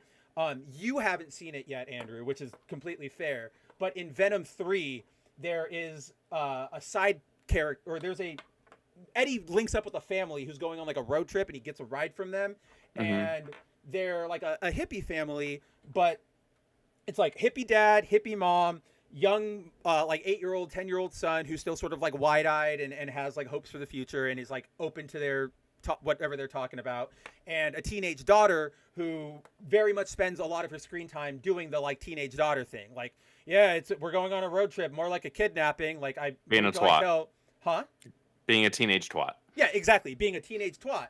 But there's this moment where while they're driving, the mom is in the driver's seat and the dad is in the back with Eddie and the son. And he's like, hey, why don't we get some tunes going? And he starts playing Ground Control to Major Tom. And everybody in the car starts singing along. So like the dad starts singing, the son starts singing, and the mom is singing. All the while Eddie's like, what the hell? Like, this is so weird. This is too wholesome.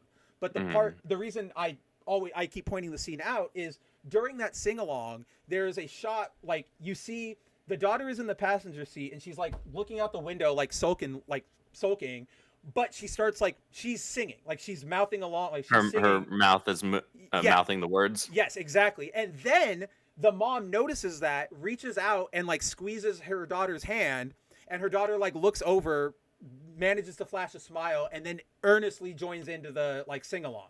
And I'm like, that is... Exactly. I was like, that's wholesome. I love that depiction. More of this, please. And like, it's the only thing I can highlight from that movie. Guys, Venom 3 sucks. Venom 3 is so bad. It's awful. That hurts my soul that that's the case. But enough people that I usually trust have told me as such, and so I've decided. I mean, like, yeah, I don't have the spare 2 hours to go over to my. You guys all know me here, especially Andrew. You know me. Like, I try to go in with an open mind with everything. Like, you could impress me. Let's see what you do. Not here, man. Like, or no, I did go in here. I didn't walk away impressed. You didn't do it, yeah. I was like, no way, man. Like, this movie is actually bad. Fair enough. Meteor Advocate Timon says, I meant the costume. Oh, yeah. No, you're not going to find anybody on this show who, I mean, there's 2 of us, but neither of us are going to. All 2 of us really don't like this costume. To the point where anytime we talk about Flash, one of us brings it up to tease the other. Like, guess what's happening? And it's like, I hate you. Go away. I'm done with you. Yeah. Stop. Go away. Why are you torturing me like this? Yeah. Find me a trad wife? Can we clone Andrew and then, like, give him a Y chromosome? Like, let's do that. Marvel technology. I know that you can do it. All right. So that's our main comic book talk for tonight. But before we get out of here, if you guys were around and you remember what we were talking about, we have a little bit of a tease for you. First, that is not the tease I wanted to show off. But the first tease is this. It's Jeff.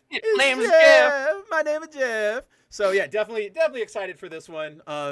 Guys, the Jeff comics are very, very just like, they're just wholesome fun. They're innocent. Yeah, they're just goofy fun. Yeah, I'm actually curious to see what this issue is going to be like. It's not until like December that it comes out. I know, it takes everything is like years out at this point. I'm getting sad. Double check. But November 20th actually. That's still like nearly a month away.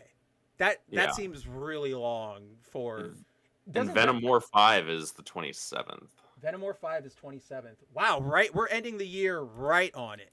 Yeah. That's crazy. Which is good. I mean, that's sort of like a nice thematic thing, right? Like we end the year and we restart Venom, and Venom starts with the new year. That's nice. So, before Thanksgiving is the next day, so we'll call it Ebensgiving. Ebensgiving. Oh, wait. Did I get it wrong? A Y? So Uber male. Oh, yeah, you're right. It's supposed to be XX for women. I don't know. Yeah. You're not a man of science. Yeah. Oh God, no. I read comic books. Yeah. No, Mary. Yeah, that was cool. I saw all your pictures of hanging out with everybody. Definitely jealous. Hope to be able to meet all of you guys someday at some point. So, more to the ending out our show point. First things first, we need to all recognize, and we need to update you guys. Sparky lives. Sparky is okay. Sparky is alive. If any over there in the corner, if you guys remember in the last issue of the Zombieites miniseries, that dog. Oh, I can just show you because it's in this issue as well. The dog got. Where is it? I know there's a scene where they're like looking at the dog. Oh yeah, it's right here, right there at the bottom. So yeah, the dog got symbioted last issue, and both Andrew and I were like, I don't know, man. Like we just said, don't. You're doing us a concern. Don't put the dog there. Don't kill the dog. So for like the last month, Andrew and I have been like, Zombiettes. Like, when is Zombiettes? We need to know the answer. and thankfully, Marvel. Honestly, this could have gone either way considering the event, and like I wouldn't have called it bad writing, but thankfully, we got out of this with Sparky. Sparky lives! So Sparky lives, everybody. We can all be happy, shed tears of joy down there, just like Shocker. But more to the joyful point is we have something, or Andrew has something to show you all, to cook for you all. Look at what we've got going on now. So, yes, ladies and gentlemen of the chat and of the comic book world, the day hath finally arrived. So cool. Sydney Bloodruth's first solo outing is now available to pre-order. Those of you who do not know, if you are new here, I'm the creative manager and lead editor over at the Rippaverse, and we just put out our first horror genre. It's kind of supernatural horror comic book, Bloodruth #1. Bloodruth is the last name of a character in our universe, Sydney Bloodruth. Go. She is One a confirmed Hellion sale. hunter. she is, yes, thank you, Mary. She is a Hellion hunter. She hunts demons. She hunts things that are not supposed to be here. You guys already did the magazine story with her, right? Like, this is technically like her second appearance, isn't it? Her first appearance was in ISOM 2. Oh, in the book, right? Yeah, she helped out. Avery actually fight Devlings, which are a type of Hellion, which are denizens of any one of the hells in our world, our comic book universe.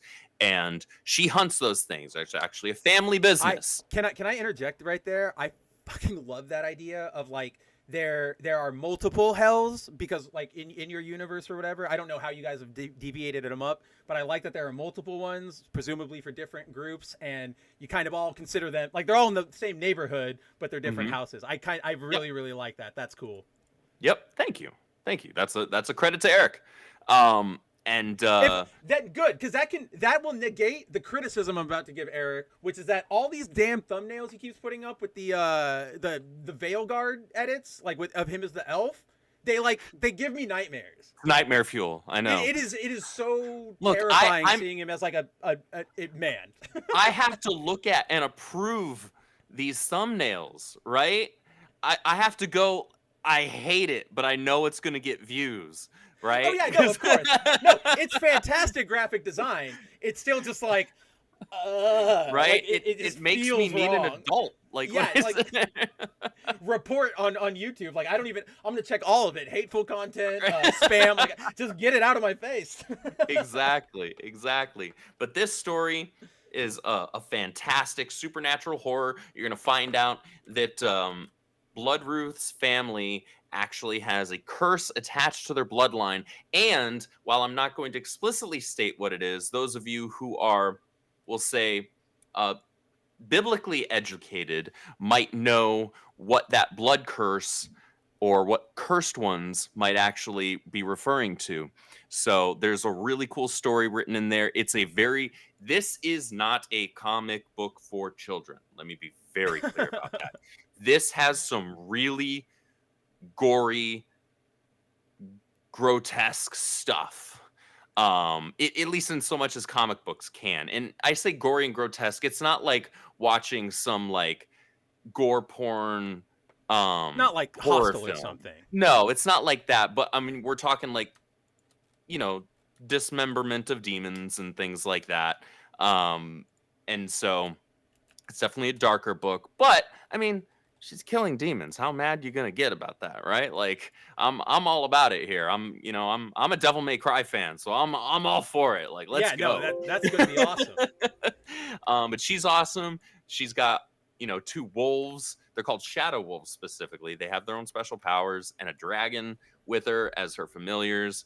The art was done by the winner of our ISOM 2 fan art contest. Michael awesome. Montanet. Oh, that's right. I knew I recognized that name, but I was like, I don't know where I recognize that name. So he did an awesome Norfolka, which is an in-universe band that is made up of a couple of characters that have been briefly introduced, but we'll probably see more of sooner rather than later. NDA. And he did such a great job that we kind of put him to the test to see, okay, what are you thinking about about doing? What can we get out of you here? And so he wound up doing the interiors for this book. He also is the cover artist for cover D. It's the $25 cover. It's kind of the Bloodruth family portrait. That one, yep, it's an amazing cover. Does fantastic. What boosts that price up to 25? Is it just like on better quality paper? So covers A and B are A are B. $29. Cover C is the foil and embossed one. That's the $50 one. So cool. Cover D is the 25. Cover D, we always try and price slightly lower. Right. Yeah, that's right. That's what you guys hold on to, right? That's the one that ends up being our mass print. Right. So we print more of them, so we do get there's the cheaper printing rate for those. Yep. And that's also the one that if we ever need to reprint the book because we be sell out, that's the one that we will reprint. Whereas A, B, and C, once those sell out, that's it. We're not reprinting them. And then we go on sale. Aren't you going to devalue the blah, blah, blah, blah, blah. Gosh, the same number was still printed. Please tell me you've never understood collectibles without telling me you never understood collectibles. And then we do, for the first time, we have a 5th cover, but that's because it's a special edition version of the book. This book is, so that cover is done by the Yaira 1 and Yaira 2, and probably beyond that, interior artist Deborah Carita, who's a fantastic artist. Deborah rules, yeah. And we asked her, like, hey, so we really love how much you leveled up over the course of Yaira 1. Like, what do you think about doing a Bloodruth cover? And she was like, okay, I'll give it a shot. And this was her giving it a shot. And we were like, okay, yeah. A shot, like, okay. Yeah, right? Like, all right, fine. Just flex or something. Oh, yeah, right? okay, Hawkeye, give it a shot. Like, yeah, right? Or Oliver Queen. Yeah, exactly. And, so we're on to you, Deborah. This is, to your point before, people liked Michael Montanet's line art in the teaser images that we'd shown a while back so much that we were like, or some of the fans were like, hey, how about just like a black and white version of the book? That's so cool. We were like, yeah, how about that? Yeah, how about that? How about that? And so there is the Bloodruth 1 black and white edition. This edition is only $15. Will you obviously? Is this also going to be a limited one, or will you also be? This one is also limited. Ooh, this one is also dang. limited. So dang, 15 for a limited Ripaverse book, guys, what are we doing here? That's a great price. A lot of times, the other publishers will charge double or triple for a black and white version, even though they're having to spend less because they don't have to. It's cheaper than printing color. So they're actually just increasing their profit margins really, really high on you when you buy those, even though they look cool, like Hush Unwrapped. Yeah, don't get us wrong. Gorgeous. we love Andrew and I love the behind the scenes, process it, all that. We love all that stuff, but we also understand that, like, yeah, guys, you don't need to charge the same price, like the same $5 for Hush, like whatever, Unwrapped as Hush. Yeah, exactly. So we made this available. This is the first black and white edition of a main release book that we have done. And if this does well enough, who knows, maybe we'll end up doing it more with some of our other artists down the road. I would be totally up for it. The nice thing that we're able to do as a wholly independent publisher is if enough fans say they want a thing, we can just do the thing. Which is so cool, yeah. We can just be like, okay, so they clearly want this. They're literally telling us what they will give us their money for. How about we do the thing that they said they're going to give us their money for?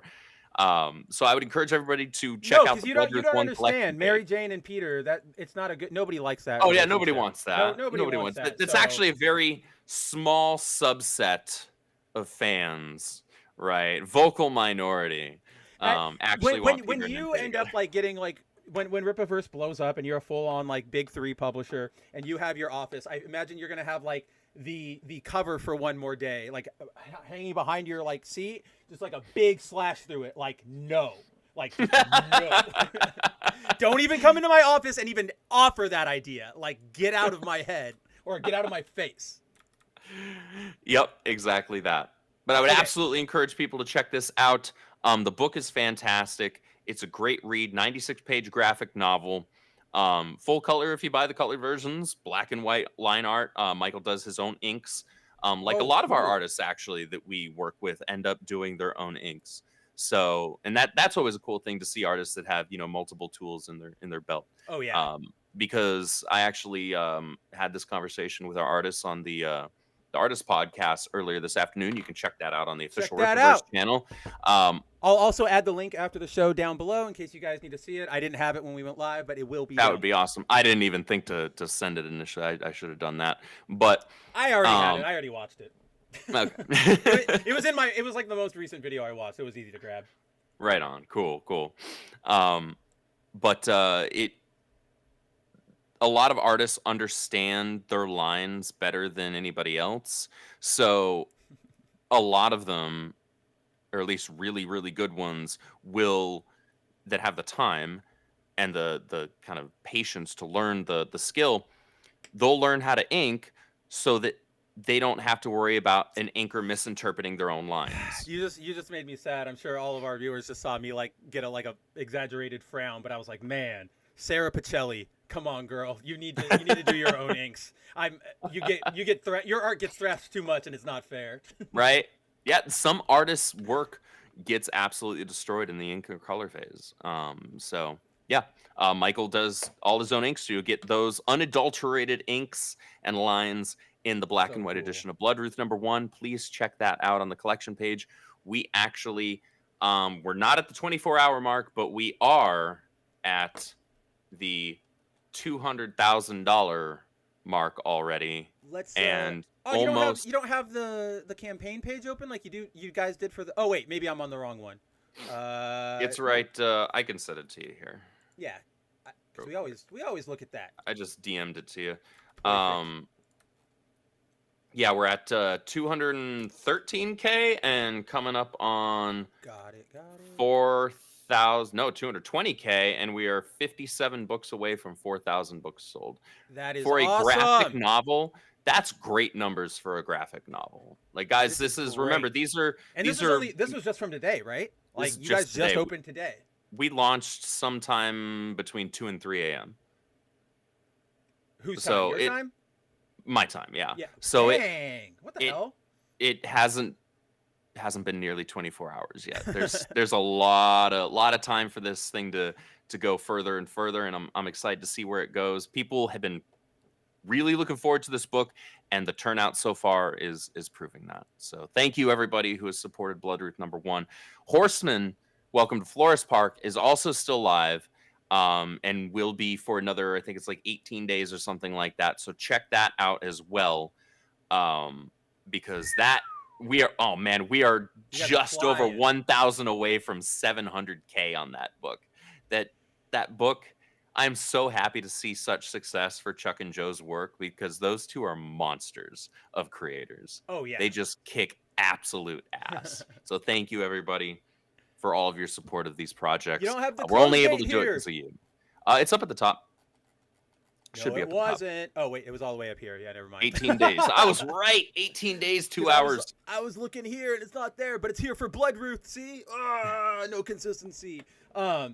So before we close out Bloodruth, everybody go get your copies now. The link is in the description to this video. It is probably going to be shared out by both me and Andrew and the Rippaverse and everybody on our Twitters and stuff. So you will have the links. They are available. Hit it up. Go look at it. Now, before we close out, I have one question, and I don't even mean it condescendingly. Like, I know it might sound like that, but I mean this genuinely, because you were talking about, we're if the fans want something, we can do it for them, right?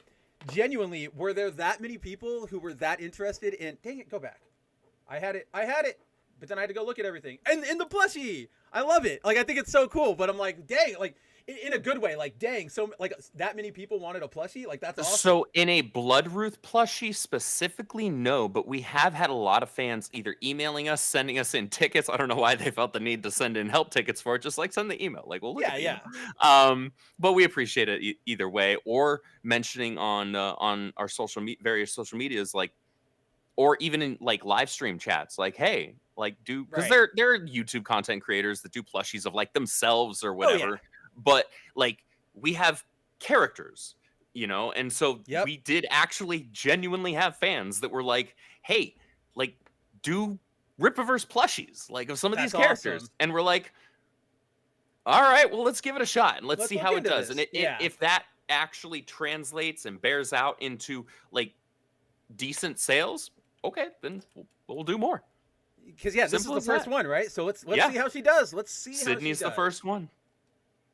No, I think See, that was my reaction, Mary. I'm like, oh, there's a plushie. That's awesome. That's a new offering. We have not seen In that all yet. caps. Yeah.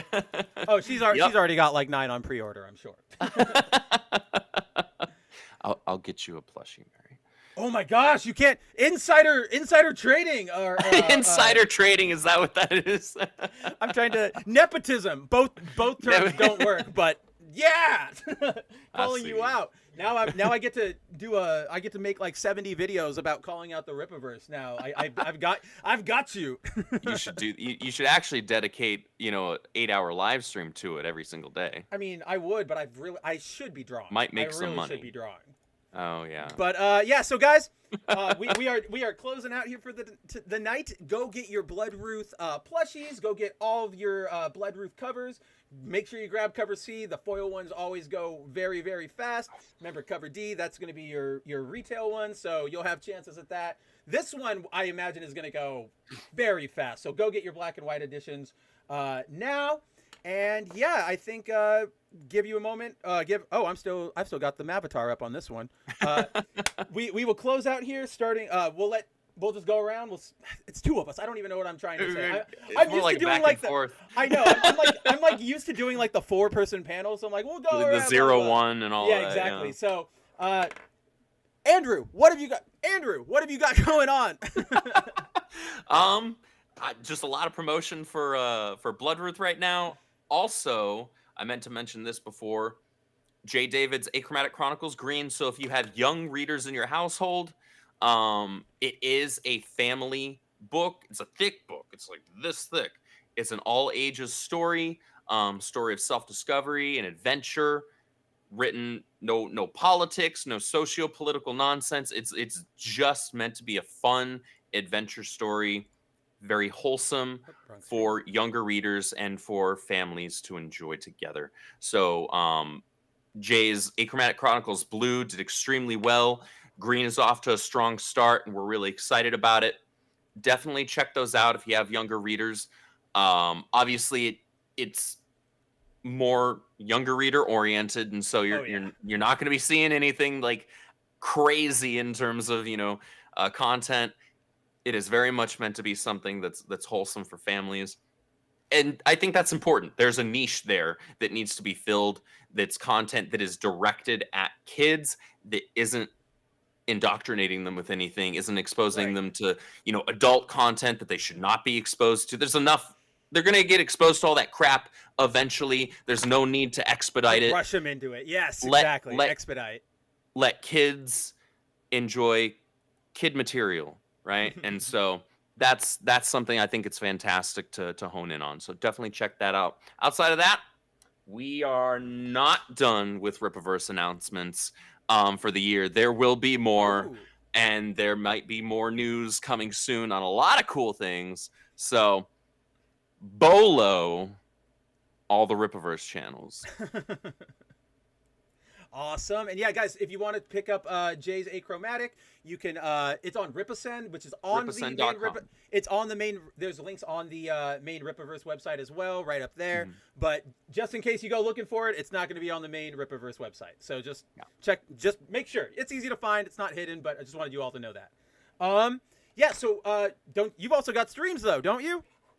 I do. I've got a couple of gaming streams. Got one Saturday afternoon where I'll do a solo game. I'll be finishing up the DLC for Xenoblade Chronicles 2 on stream this Saturday. And then Sunday is obviously the community night.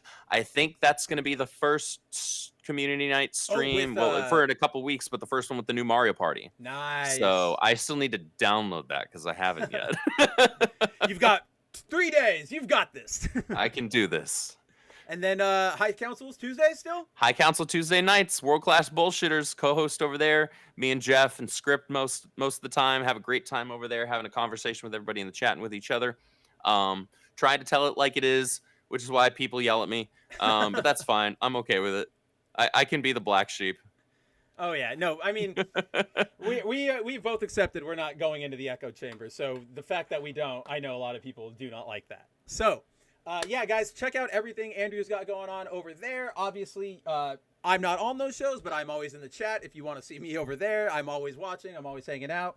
If you guys want to catch more of me, you can obviously catch my show tomorrow on my own channel, Good Mav Ugly. We will be going over we will be saying goodbye to Zeb Wells. He is finally off of this book. I don't know if anything is going to get better, but we will definitely be talking about it. Yes, Mary, I am also on your channel sometimes as well. I'll be on it more in a month or so, right? Like that's when our content plan starts, right? Like I'm trying not to spoil anything. The thing we've all been working on for like the last 2 weeks. We'll be doing that sometime soon on Mary's channel. Yeah, then if you want more of me, check out boundingintocomics.com where I'm dropping news every day. Wednesday nights you can find me on the Bounding Into Comics stream with Cider, Jacob, and Nerdigans where we talk the big main news stories of the week. And yeah, come back here, same bat time, same bat channel next week for another episode of Foil Variant. We will not leave you guys hanging, and as long as things don't implode again, you should see some visual cool upgrades to everything next week. So yeah, come back, come hang out with us. Hopefully next week is Absolute Superman, so you know we're going to be getting into that.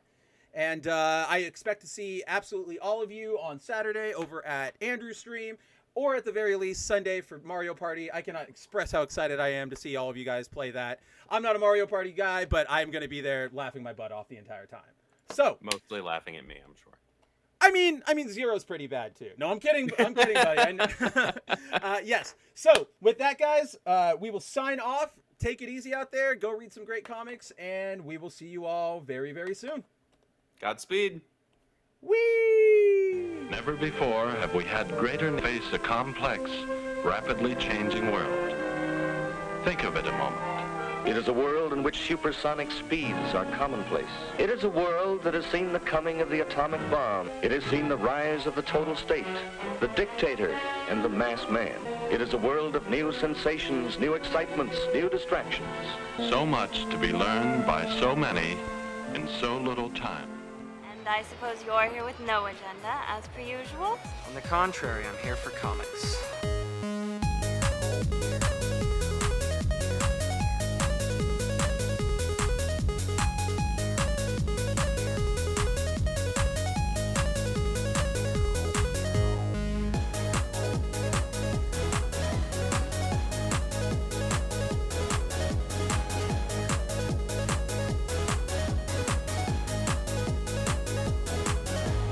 How's your comic book collection, Brody? Oh, it's going good, but I've been...